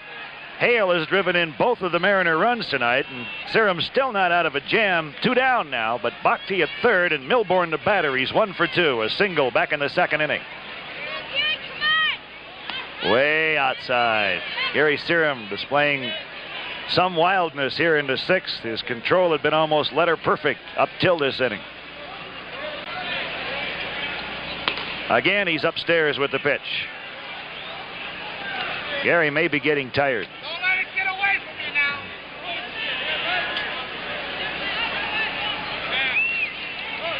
Keep it under control. 2-0 pitch.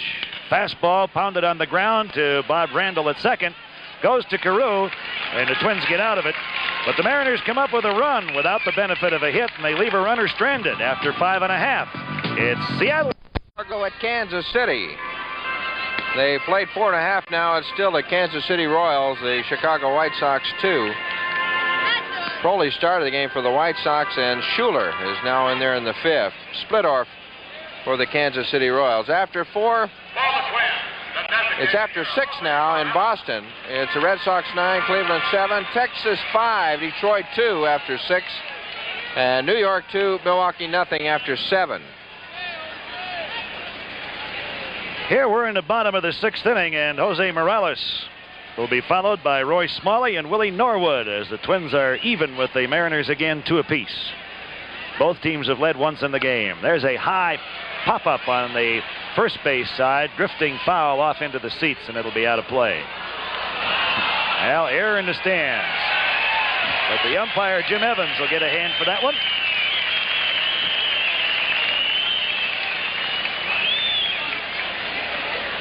Morales is 1 for 2 in the game. He got a single in the 4th inning, got as far as second base, and was left stranded there. He hit what may have been the hardest hit ball of the night in the 1st inning when he drove Rupert Jones to the center field wall before he took the drive off his bat. Some 408 feet from home plate. Falls behind Honeycutt. 0-2. They play Morales to hit the ball to right center field. Jones shaded over into right center, the hole in left center, and down the left field line, and he hits it in the shortstop hole to the left side. Jose around first with his second hit of the night, and he's on to lead off the 6th inning. The shortstop, Roy Smalley. Well, there was no way Reynolds was going to get to that ball playing where he was playing, Armand. He was pulled over to the bag at second in the shortstop spot. 2 very well hit balls by the designated hitter, Jose Morales. Now Roy Smalley, 0 for 1 in the game. He grounded out in the 2nd and sacrificed in the 4th after Morales singled in that inning. Roy has hit safely in 12 out of the last 13 games. That'll be a wild pitch. Gets all the way back to the backstop, and Morales is down to second. So Smalley, who was up there to sacrifice, let it go, and Morales moves to second base anyway.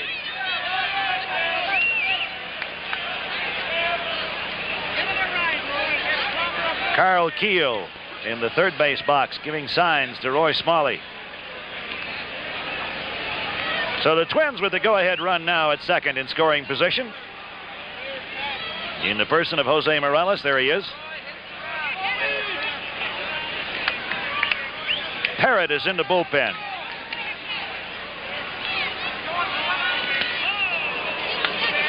Two balls, no strikes, and Roy Smalley. There's Mike Parrott. He relieved for Seattle last Thursday night and did a fine job for the Mariners. Seattle dugout. Weststock.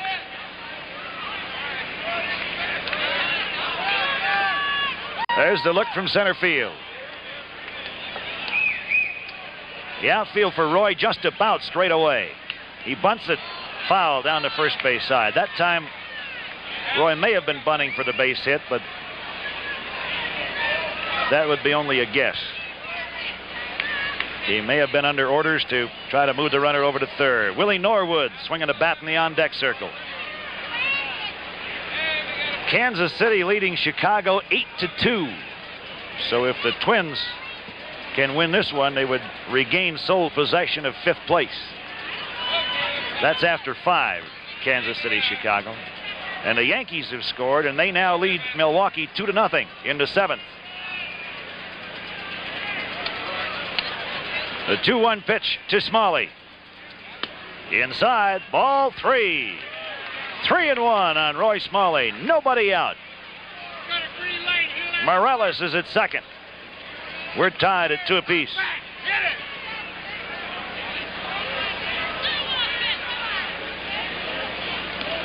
Again, that look from center field. You can see where the pitch goes. Inside, ball 4, and Roy Smalley gets the first walk given up by Rick Honeycutt. And that is going to call for a visit to the mound. Last Thursday, the Twins got to Honeycutt early, and Darrell Johnson did not seem hesitant at all to yank him in favor of Parrott.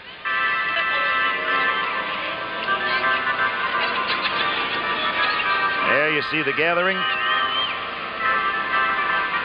Now Honeycutt still has the ball. And Johnson's going to leave him in. So the Twins now with runners at first and second. Smalley on at first with the walk. Morales, who singled and went to second on a wild pitch. And Willie Norwood, who is 1 for 2 in the game. He homered in the second, his 7th of the year. And then struck out in the 4th.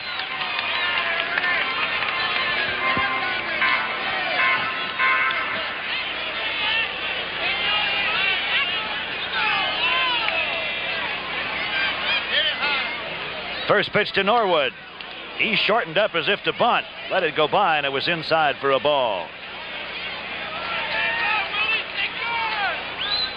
The outfield for Norwood is straight away. The infield at double play depth, with Milbourne in on the grass at third, and Meyer not holding, with Smalley at first, way in on the grass, looking for the bunt.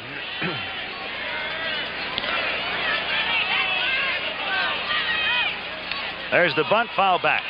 A ball and a strike. Boy, Meyer is right on top of Willie Norwood. The shortstop Reynolds is only playing about 4 or 5 steps off the bag at second. There's a huge gaping hole on the left side of the infield. Just in the upper left-hand corner of your screen, you can see the shortstop Meyer.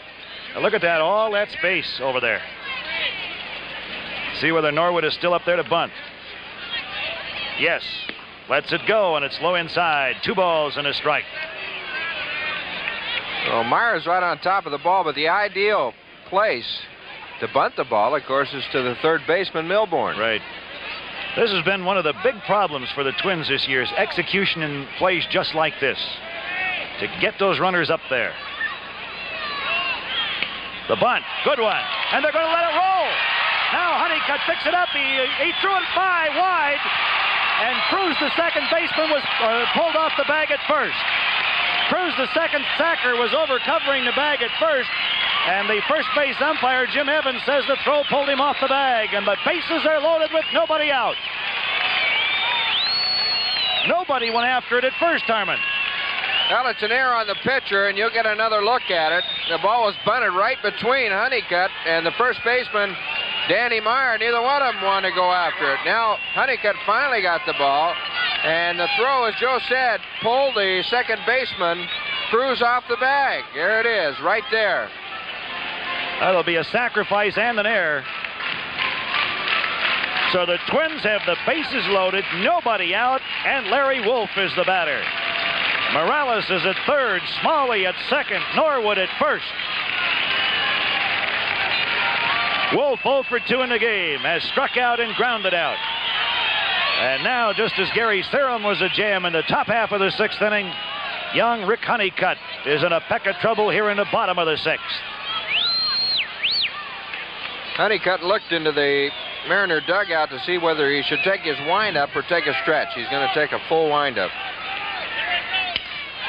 Looping ball into left center field, going to drop. That'll score 1. Smalley will be held up at third. Throw comes in. The sacks are still loaded, and the Twins lead it 3-2 as Larry Wolf comes through with an RBI single. Morales scores.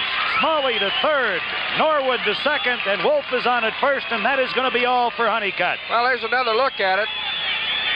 Not a real hard-hit ball, just kind of a looping line drive that fell in front of the center fielder, Rupert Jones. And on the play, Morales scored, and Smalley was held up at third base. So we still have the bases loaded and nobody out, and we're going to see a relief pitcher. Honeycutt will depart the game here in the 6th inning. Wes Stock, the pitching coach of the Mariners, along with Plummer, the catcher. Number 20 is Mike Parrott coming in to relieve Honeycutt. Parrott coming into a tough situation here with nobody out and the bases still loaded. And he's pitched in relief. This is his 14th appearance. He's started 9 ball games.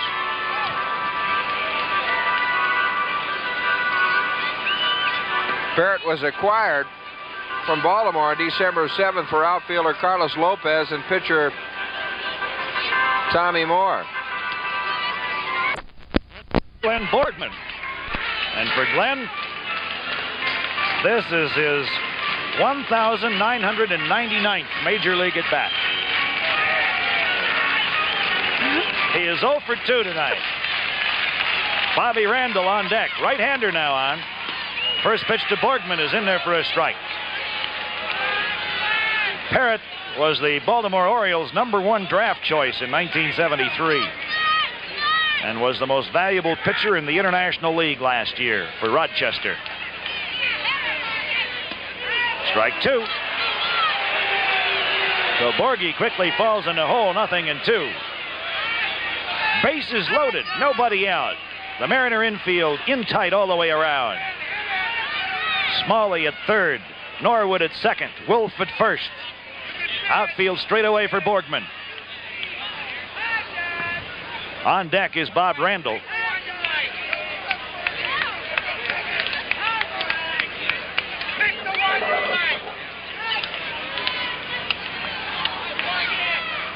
Breaking ball misses low and outside. A ball and 2 strikes to Glenn Borgman.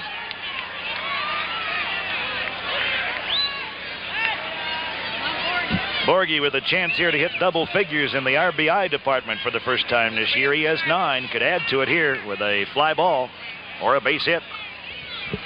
1-2 pitch. Did he go? No, he did not. 2 balls, 2 strikes.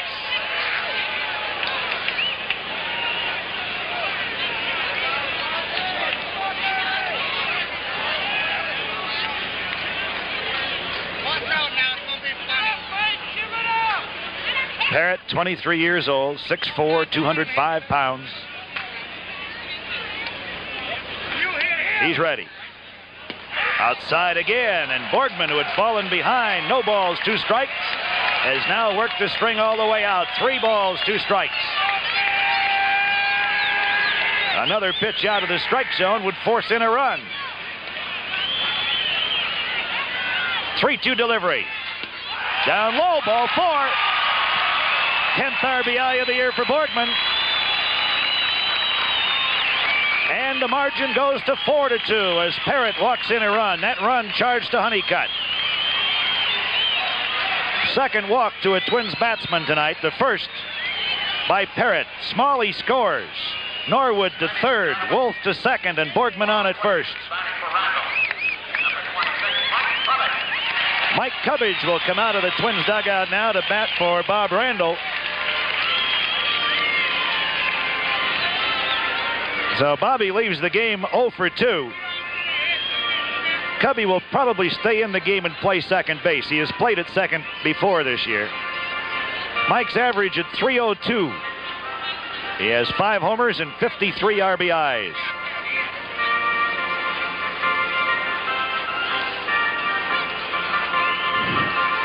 Well, a base hit by Jose Morales to start the inning. First walk for the Twins by Roy Smalley. Put runners at first and second. An error on Willie Norwood's sacrifice. Loaded him up. Larry Wolf then singled for a run. And Glenn Borgman, after falling behind 0-2 to relief pitcher Mike Parrott, then drew 4 straight balls. That drove in the second run of the inning, the fourth of the game for the Twins, and it is now 4-2. The bases still loaded and nobody out. Mike Cubbage, I will remind you, has hit 2 Grand Slam home runs as a Twin and has 3 in his career. First pitch to him is inside, ball 1. I talked to Mike before the game and asked him if he was completely over that viral infection he had, and he said, yeah, he feels much better.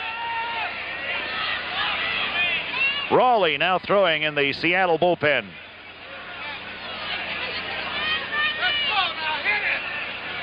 Parrott is ready. Cubbage had a home run rip at that one, but didn't get it. 1-1. I don't think he was going for a base hit, Harmon. I think you're right, Joe. He had that long ball cut on that one. In the days when he used to have button-down shirts, he'll say he popped the 2 pop buttons on that one.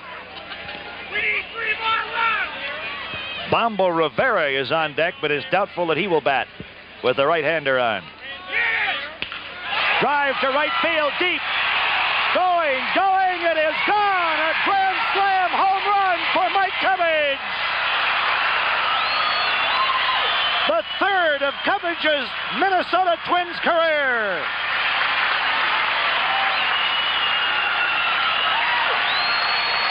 And RBIs number 54, 55, 56, and 57. And the Twins jump out in front, 8-2. Can we call him or can we call him?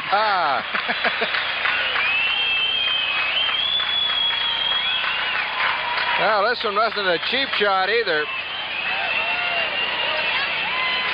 A good look at the home run swing of Mike Cubbage. Right fielder Roberts giving chase, but no way. A home run, a grand slam for Mike Cubbage. There it is, 367 feet or 111 meters. Home run number 6, Twins 8, Mariners 2. 4 big ribbies for Mike Cubbage, and that changes the complexion of things, and Bombo Rivera will bat against the right-hander. They are Raleigh throwing in the bullpen as a southpaw, so Jerry Zimmerman has decided he does not want to make a change at this time. Leon Roberts dropped the ball. Routine catch, and he dropped the ball. Well, the grand slam by Cubbage shook everybody up. Well, if anything could happen to the Mariners in an inning, it has happened this inning. Now Rivera going to first base. Now watch Roberts here. It looked like he had the ball easy and maybe took his eye off the ball just a little bit. And so it goes as an error on the right fielder Roberts. Rivera at first base, and still nobody out. Carew at the plate. That's the 5th error of the year on Roberts. Well, Rod Carew 2 for 3 in the game tonight. His first look at the right-hander. Here goes Rivera, and the pitch is fouled by Carew to the backstop. 0-1. Rodney, the 8th man of the inning to bat, and there's still nobody out. 2 errors by Seattle in the inning. And a grand slam home run by Mike Cubbage. We love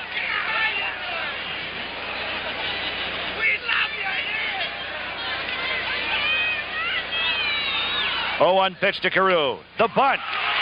Here comes Milbourne. He's never going to get it. Rodney is 3 for 4 tonight. He caught him playing deep for the first time in the game, Harmon, and he really took advantage of it. Well, Rod must have been reading the paper today when he saw that he was down in the batting average department. Oh, he thought he'd just go out and get a few hits tonight. A nice butt. No chance on this one. Third baseman Milbourne says, no way, I'm not even going to try. Hit number 3 for Carew. Runners at first and second. Nobody out. Twins with 6 runs in this inning. It'll bring up the center fielder, Danny Ford. Danny, the 9th man of the inning to bat. Still nobody out. Rivera at second. Carew at first. Sliced foul into the seats.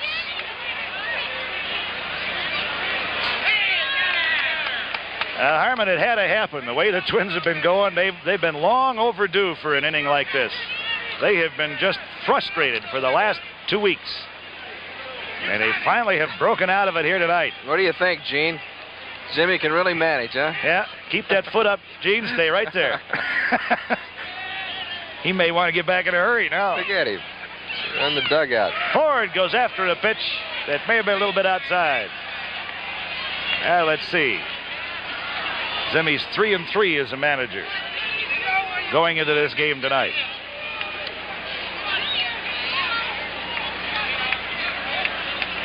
Eight to 2. The Twins lead it with 6 big runs here in the 6th, and there's still nobody out. 0-2 on Danny Ford. Danny's 1 for 3 in the game.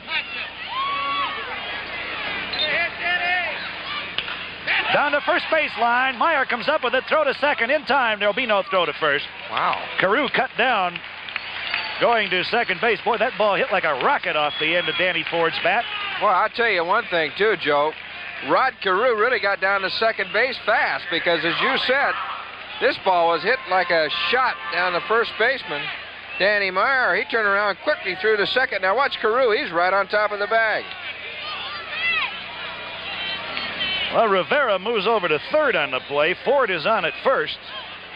There is one gone now, and Jose Morales up there for the second time in the inning. He led it off, started the whole thing with a base hit and scored. Rick Honeycutt went the first 5 innings, has been charged with 6 runs. He gave up 8 hits, walked 1, struck out 5, and was charged with a wild pitch. Morales slices that one off to the first base seats. Again, the outfield is playing Jose around to the right with the big hole in left center field. Last time up, he just punched it in between the shortstop and third baseman.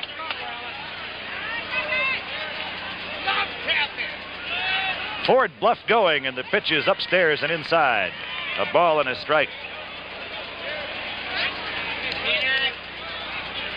Joe, I've decided I'm going to opt for the red shoes. You like the red ones? Yeah. Okay. Who else wears red shoes? Boston does. Boston, the White Sox, Angels, I guess. 1-1 pitch. Line drive. That's into left field for a hit. Rivera will score. Ford stops at second as Hale comes up with the ball, and the margin goes to 9-2. 25th RBI of the year for Jose Morales. And another visit to the mound. And we are going to get a change right here, as Mike Parrott has been anything but a success as a relief pitcher tonight. Just the opposite of what he was the last time we saw him. So we will have the third Seattle pitcher of the inning as you look at Bombo Rivera come in to score the 7th run of the inning for the Twins. And there's still just one man down. Runners at first and second. Shane Raleigh will come on. Well, they're going to bring in a left-hander this time, Shane Raleigh. Raleigh, 24 years old. 6 foot, 155-pounder. Raleigh on the year, 4 wins and 8 losses. And he's been used a lot by the Mariners. This is his 41st appearance of the season. He started 1 ball game, and he has 4 saves.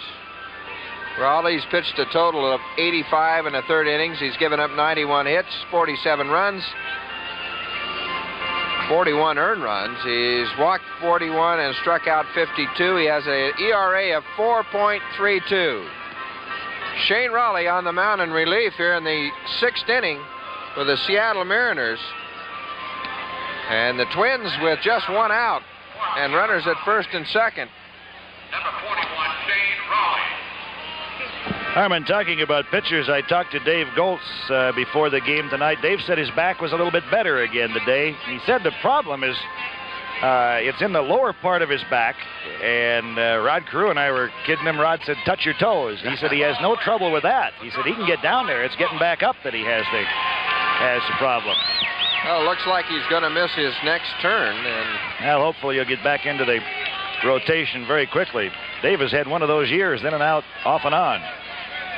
Well, here's Roy Smalley. Roy drew a walk here in the 6th inning. He's 0 for 1 officially. Grounded out, sacrificed, walked. He scored a run. Ford at second, Morales at first, and a called strike to Danny Ford from the southpaw Shane Rawley. I think the red shoes look better with the red batting gloves, don't you? If you say so, Armin. Yes, it's because you got a red shirt on tonight. Smalley goes after the next pitch and doesn't get it. 0-2. Took something off that delivery, and Roy went fishing a little bit. He's disgusted with himself down there. Don't they look pretty, though? Really? You hear that? Yeah. It's another set of luggage on its way to getting lost up there. Big plane flies over. 0-2 the count on Roy Smalley. 9-2, the Twins lead it. One away. Inside, a ball and 2 strikes. Roy was up there last time to sacrifice, but a wild pitch made that unnecessary. Struck him out, so Rawley comes in and fans Roy Smalley. First strikeout for him and the 6th strikeout of a Twins batter tonight. And there are 2 gone. Willie Norwood will be the batter. Willie 1 for 2 in the game. He got his 7th home run of the year in the 2nd. Struck out in the 4th, sacrificed, and got on when the throw pulled Cruz off the bag at first. Ground ball to 3rd. Milbourne backs up, fires to 2nd in time to get Morales moving over. And that does it for the Twins in the 6th, but they come up with 7 big runs. And after 6 complete, it's the Minnesota Twins 9 and the Seattle Mariners 2. It off for the Mariners in the top half of the 7th inning as right-hander Gary Serum has now been staked to a big 7-run lead by his Minnesota Twin teammates. A ball and a strike. 9 runs, 11 hits, 1 error for the Twins. 2 runs, 7 hits, and 2 errors for the Mariners. Breaking ball just misses. 2 balls and a strike. Looked like the slider from Gary. Rob Wilfong now playing at second base. Next pitch misses outside. Rob Wilfong is taken over at second base for the Twins, so Mike Cubbage did not stay in the game with the left-hander Rawley on. There's Rob.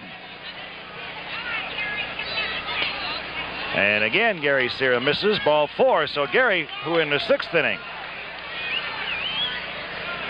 displayed some wildness, continues to show that tendency here in the 7th. That's the 3rd walk he's given up. And he had walked no one until the 6th. He'd only gone to a 3-ball count on 1 batter until the 6th inning. Here's Julio Cruz, 1 for 3 in the game. Peels the first one back into the second deck. Cruz with excellent speed.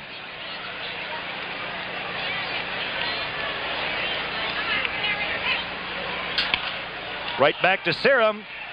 To Smalley at second. Relay to first. In time to get the speedy Cruz. The 122nd double play of the year for the Twins. Serum had to wait for Smalley to get back to the bag at second. And then Roy really blistered the throw over to first base because Cruz can fly, and they just got him. 1-6-4 on the double play, and there are 2 gone. Craig Reynolds, the shortstop. 1 for 3, a triple in the 3rd. American League scores: Boston 9 and Cleveland 7 in the 8th. Fastball strike to Myers. Fisk has hit his 16th home run. Evans his 21st. Reynolds moved to bunt the ball and let it go by. And Jim Rice looks like he's back on the beam, Harmon. Home runs number 26 and 27 for the Red Sox left fielder. There's a ball Smalley can't get to. Just just past his backhand effort. So Reynolds is on with a single. Hit number 8 for the Mariners tonight. And that'll bring Rupert Jones to the plate. Come on, Rube, get him around. Toronto beat Baltimore, and boy, the Orioles do have trouble with the Blue Jays. 5-3. Toronto over the O's. Underwood won his 6th. Flanagan lost his 10th. Carty and Woods homered for Toronto and May for Baltimore. First pitch to Jones is low and outside, a ball. Yankees lead Milwaukee 3-0 after 8 now. The Brewers for their last rips in the 9th. Texas leading Detroit 8-2 with Detroit batting in the last of the 8th. 1-1 as Rupert Jones went after that pitch up around his shoulders. Jim Sundberg has hit his 3rd home run of the year for the Rangers in that game. White Sox trying to come back, but they're down 8-3 to Kansas City after 6. Later tonight, California is at Oakland. Bounding ball to the left side. Wolf can't get it. Smalley does. Long throw. Got him. Fine play by Roy Smalley as he throws out Rupert Jones. For the Mariners in the 7th. No runs, a hit, no errors. Here's Rupert Jones. Now this guy can fly, and the ball really wasn't hit that hard. Now watch Smalley come in as the ball get by Larry Wolf, the 3rd baseman. Roy on the run, the flip to first base, and he really got a lot on the ball, Joe. Tell you, Roy is having a fine year, both at the plate and in the field. He makes some tough plays. Well, Larry Wolf. Wolfie put the Twins out in front with a single in the 6th to give them at that time a 3-2 lead. And they really erupted after that in that big 7-run 6th inning. Wolf will be followed by Glenn Borgman and then Rob Wilfong. Inside, ball 2. Let's give you those National League scores. Pittsburgh defeated Chicago 9-5. Robinson won it and Russo lost it. Parker is 17th home run for Pittsburgh. Milner and Johnson homered for Chicago. 3-0 now. They count on Larry Wolf. Shane Rawley, the 3rd Seattle pitcher of the night, on.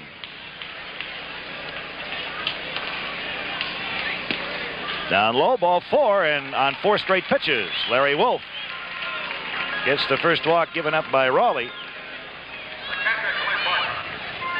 So the Twins get their leadoff man on here in the 7th, and Glenn Borgman. And let's see, I said it was his 1,999th at bat the last time. Well, it is this time too, because he ended up walking the last time, and that's not an official at bat. So he's still too shy of that 1,100 mark. Went far enough for it to be called a strike. St. Louis took the first of 2 from Philadelphia, 2-0. Vukovic won it, and Christensen lost it. Foul back by Borgie into the seats right in front of us.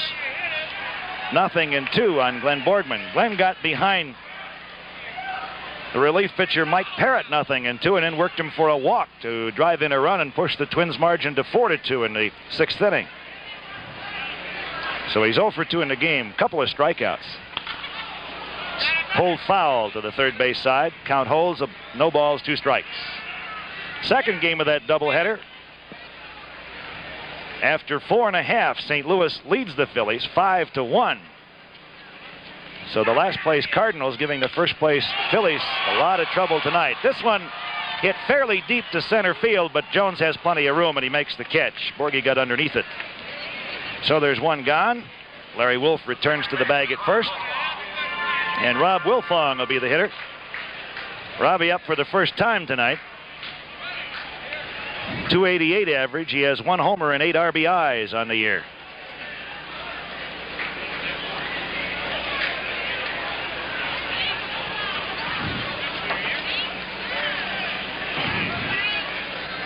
First pitch to him is a breaking ball over the outside corner at the knees. Strike called.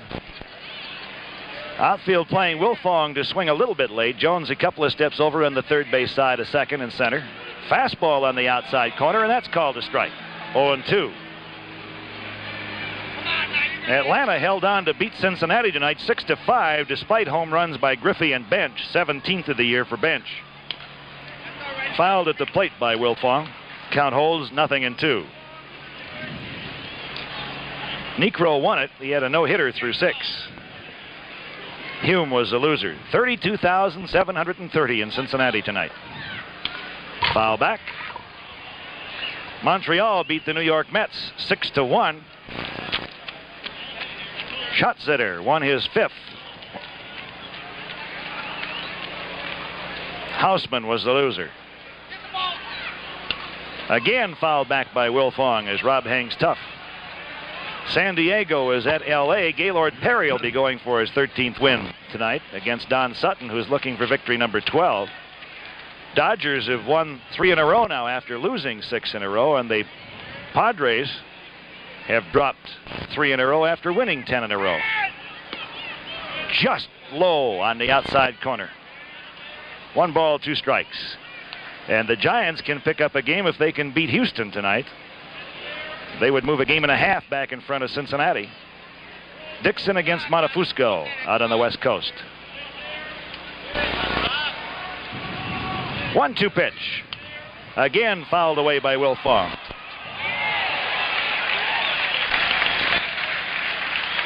Well, some Twins clinics coming up. Hayward, Wisconsin, Friday at 5 o'clock at the high school baseball field.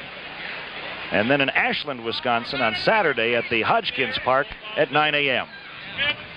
Outside, 2 balls, 2 strikes.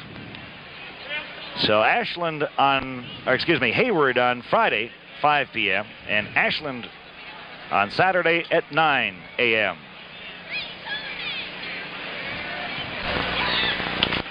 And Wilfong continues to hang tough, fouling off pitch after pitch as he guards the plate.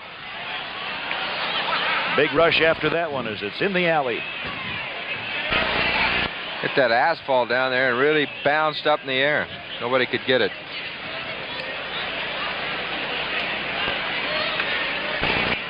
Raleigh is ready. Oh. Hit him. Right in the middle of the back.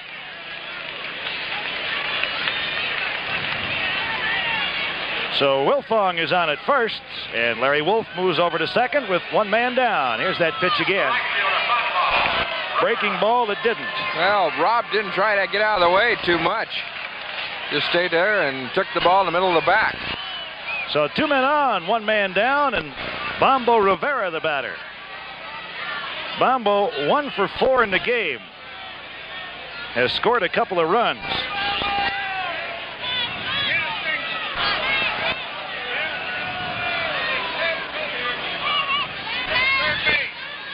Fastball to Rivera is a called strike.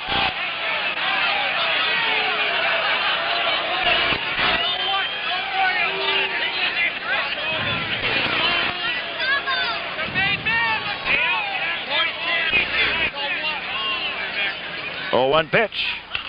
Bounding ball to third. Milbourne steps on the bag. Throw to first base. Not in time. Wolf is forced at third. Wilfong goes over to second, and Rivera is on the fielder's choice. And Rod Carew comes to the plate with 2 gone. Runners at first and second. Rod is 3 for 4 tonight and has an RBI. As you Look pretty. And the red I'm going to tell Rod that. Sliced foul back out of play. A ball and a strike. Rod likes him. He got 3 hits with him tonight. Well, I had a talk with him before the game. Oh. Tried to get him straightened out. We love you anyway.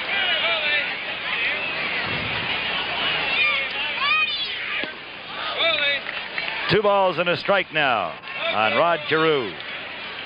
With 2 gone, the infield playing back with the exception of Milbourne, who's not going to get caught again, Herman. Rod bunted on him the last time, and he's about 3 steps in the grass at third. And he sliced it right over his head into left field. They're waving the runner around second. Headed for the plate. The throw is cut off. And the Twins' margin goes to 10-2 as Carew is 4 for 5 tonight and has 2 RBIs. Wilfong scores all the way from second. Rivera stops at second. Well, Rod last night was 0 for 7 in that long 14-inning ball game. And he started off this ball game grounding out and then just picked up 4 straight hits. And there's Wilfong scoring run number 10 for the Twins. There he is, Rod Carew.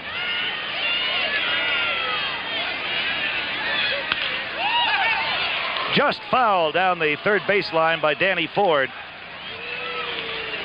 Danny's 1 for 4 in the game tonight, and he has an RBI. For Danny, that's his 65th RBI of the year, and it'll push him into 5th place in the runs batted in column in the American League.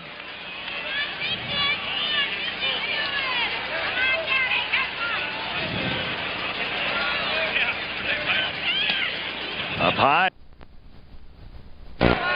There he is, Rod Carew.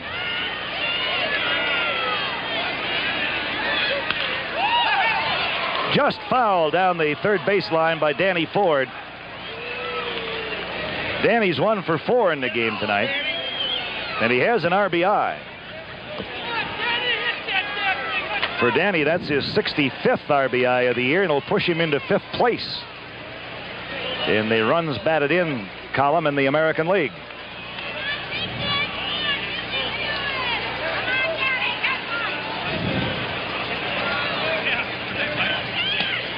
Up high, 1 ball, 1 strike. Straight away for Ford. Infield all the way back now. Larry Milbourne at third base has got to be a very confused young man about now. Where do you play Rod Carew? He got the Carew treatment this evening. Strike 2 on Danny Ford. The prior appearance for Rod in the 6th inning, he caught Milbourne playing deep and laid down a bunt, beat it out. So this time Milbourne comes in 3-4 steps on the grass, and he just dumps it over his head into left field. One consolation for Larry Milbourne, he's not alone. Rod's got a lot of third basemen confused in this league. The 1-2 pitch to Ford. Up high. Ducked away from it. Plus a few outfielders.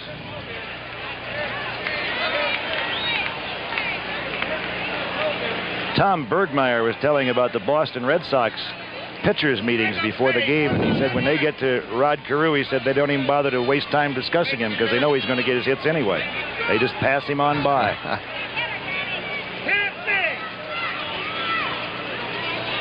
2-2 pitch. Struck him out. So Raleigh comes back to get Danny Ford on strikes, but the Twins come up with another run. They lead the Mariners 10-2. Mariners 2-8-2. The Twins 10 runs on 12 hits and 1 error.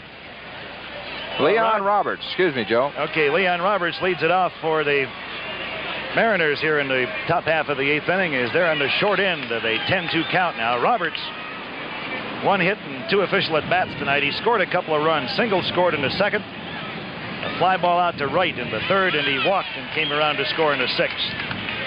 You were working your out in front of him, nothing in 2. You were working your calculator very hard there. Did you come up with anything? Well, unless Al Oliver's had himself a heck of a night, Rod Carew's back in front in the batting race. He's raised his average 6 points tonight. That's foul down the third base side. Rodney back up to 329 now. He went into the game hitting 323.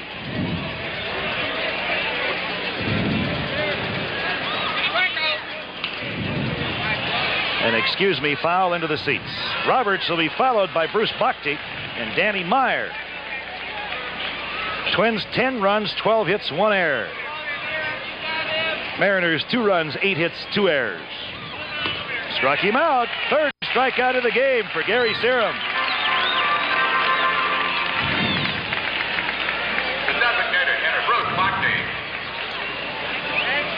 Well, the big blow of this one, a grand slam home run by Mike Cubbage.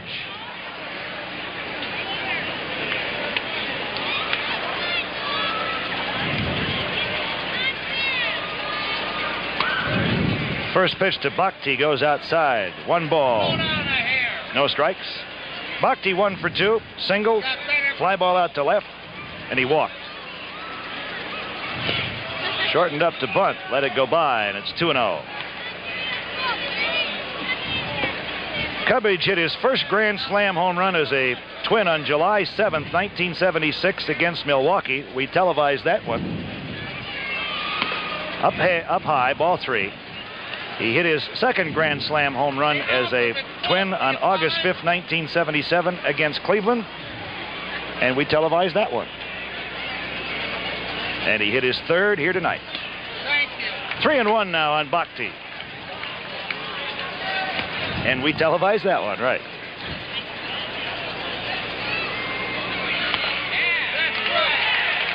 Three and 2 as Serum, who fell behind Bhakti, 3-0, comes back to run the string out now. 3 balls, 2 strikes. Ground ball to first. Rod Carew digs it out, says he'll take it, and does. 2 gone. Harmon net home run tonight by Mike Cubbage would be his 4th Grand Slam home run in the major leagues. He hit one as a Texas Ranger also. So he has 4 overall and 3 as a Twin. So we did not televise the one as a Texas Ranger. You never cease to amaze me, Joe.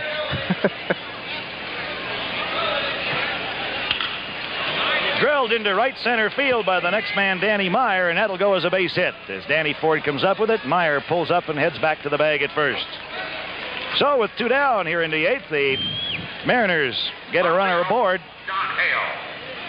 And will send John Hale to the plate. Hale has both of the Mariner RBIs tonight. Sacrifice fly in the 2nd. And he drove in the 2nd run with an infield out in the 6th inning. He's 1 for 4, got a base hit in the 4th inning on a tough play by Bob Randall. Randall made an excellent stop on his hard ground ball and then threw the ball away at first, allowing him to go to 2nd. Drilled to right field. Bombo Rivera got a little bit of a late start. Did he get it? Yes, he did. Bombo Rivera coming on to make the catch for the Mariners in the 8th. No runs, a hit, no errors, and they leave a runner after 7.5. It's the Twins 10 and Seattle 2. See, and Rochester watching the game tonight. First pitch to Jose Morales, leading off the 8th for the Twins. Way over the outstretched glove of Bill Plummer, the Mariner catcher. Morales, 3 for 4 in the game, tags this one deep to left center field. Jones on the run on a warning track. Makes the catch for the 2nd time tonight. Rupert Jones has made a fine running catch on a drive off the bat of Jose Morales. Boy, he has stung the ball hard tonight, Harmon. Oh, he has. Those base hits he got were not cheap hits, and that ball, as you say, Joe, was hit very hard. The farthest part of the ballpark. Well, the one he hit in the 1st inning was flat up against the center field wall when Jones took it. Now here's Roy Smalley. Roy has hit safely in 12 out of the last 13 games, but he's looking for his first hit tonight. Another, what would be if there was a runner on base, wild pitch by Raleigh. Into the dirt. Roy grounded out in the 1st, sacrificed in the 4th, walked and scored a run in the 6th, and struck out in the 7th. 2 balls, no strikes, the count on him here. Roy has made a couple of sparkling plays defensively in the infield tonight. Little pop-up. First base side, Dan Meyer there, makes the catch. So Smalley is retired. 2 gone in the 8th, and Willie Norwood will be the batter. Willie with 1 hit tonight. That his 7th home run in the 2nd inning with nobody on.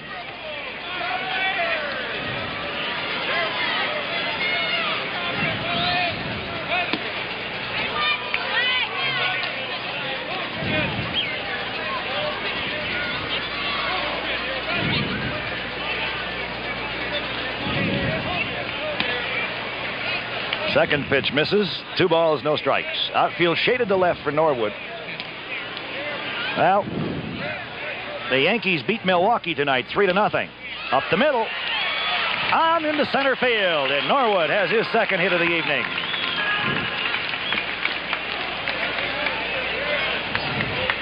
Mike Marshall has begun to throw in the Twins bullpen, just in case Gary Serum should need 9th inning help. There he is. Well, you think how many saves Mike has for the Twins, and that total that Suter has. It's got to be amazing for the Cubs. 22.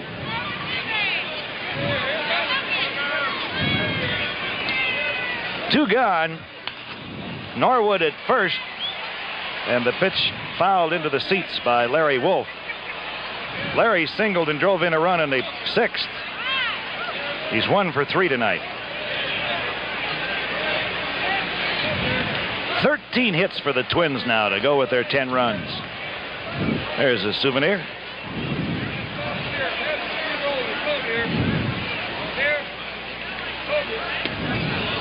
Larry Wolf falls behind Shane Rawley. No balls, 2 strikes. Don't forget, the Mariners and Twins will be right back at each other tomorrow night here at the Met. Beautiful weather in the Twin Cities. Come on out and see yourself a ball game. Ground ball to short. Relay to second for the force on Norwood moving over, and the Twins are retired in the 8th. No runs, a hit, no errors, and they leave a runner after 8 complete. The Twins 10, Seattle 2.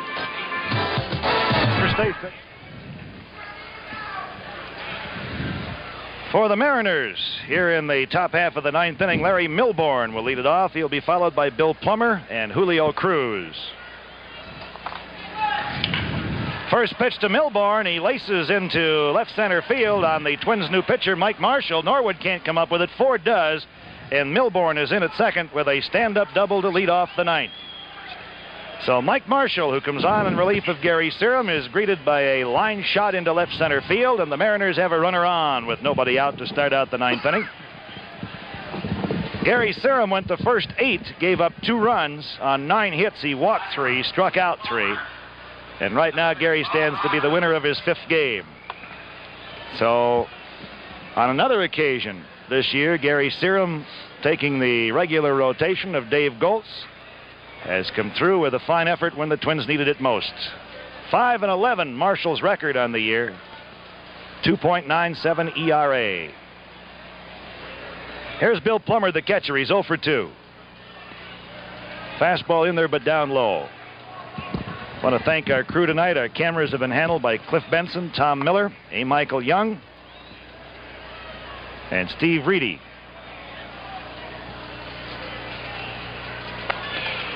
That one has the outside corner. The count evens on Plummer, a ball and a strike. Steve Reeby, I guess. Is it Reeby? You wrote it.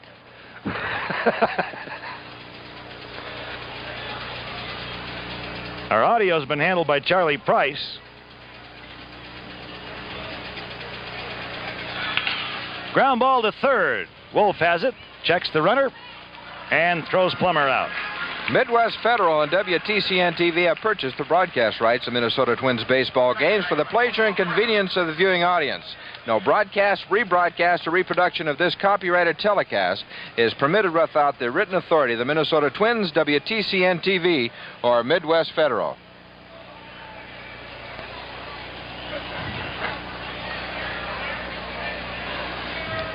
The batter, Julio Cruz. First pitch down low. Cruz has a base hit and 4 at-bats. Slow-mo instant replays by Marv Swan. Our video, Bob Warner. Unit supervisor, Harvey Carlson. The audio by Randy Price. Our assistant directors have been Greg Beeson and Mike Knopfler. Throw to second, and just back in time is Larry Milbourne. Roy Smalley snuck in behind him and almost picked Milbourne off second base. Our studio director, Frank Stakowitz, and our director tonight, Ron Geiselhart. You write bad, Mike. 1 gone here in the top of the 9th, with the Twins leading 10-2. Larry Milbourne at second base, and reliever Mike Marshall on here in the 9th. 1 ball, 1 strike. The Twins outfield straight away and very shallow for Cruz. Norwood, very shallow in left. Rivera about midway in right. And Ford about midway in center. Wolf right up on the edge of the grass at third and about 3 steps off the line, guarding against the extra base hit. Changeup comes inside. May have been to Scroogey. 2 balls and a strike.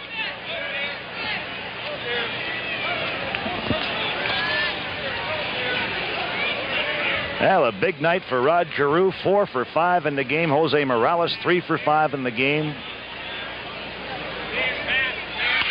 Ground ball. Wolf has it at third. Looks the runner back and throws Cruz out. So there are 2 gone in the last of the ninth, or top of the ninth. Shortstop Craig Reynolds. And Craig Reynolds will be the batter. He represents the last hope for the Mariners. Milbourne still at second, where he's been since he doubled to open the inning.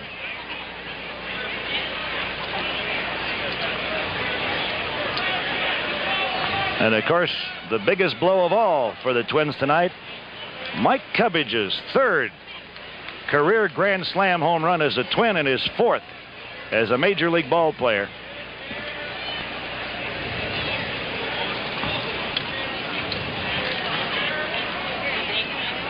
See, Cubby's hit one every year since he became a Twin. That's right.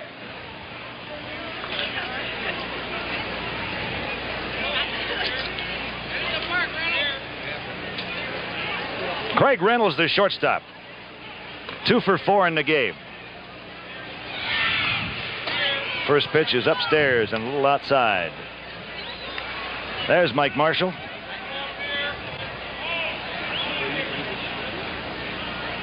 On to do the mopping up for the Twins here in the ninth as Gary Serum goes the first 8.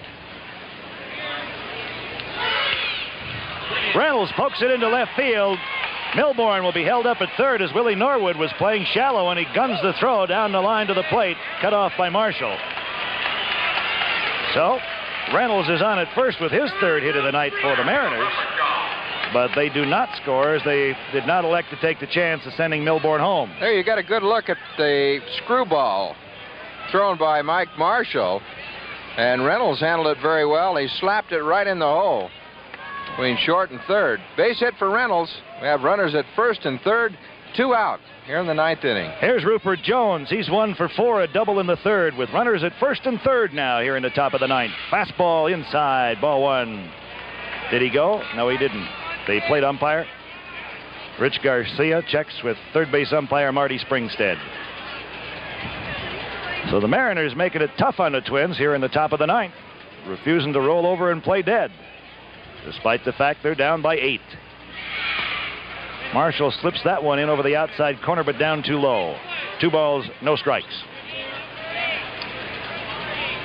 Well, don't forget our next Twins telecast, the 15th of August. From Cleveland, 6:30. Game time. Hope you'll be along. There's a high pop-up in the infield. Roy Smalley calling for it, waving everybody off, and that does it. For the Mariners in the 9th, no runs, 2 hits, no errors, and 2 men left. The final score, the Minnesota Twins defeat the Seattle Mariners 10-2. We'll be back with a wrap-up in just a moment.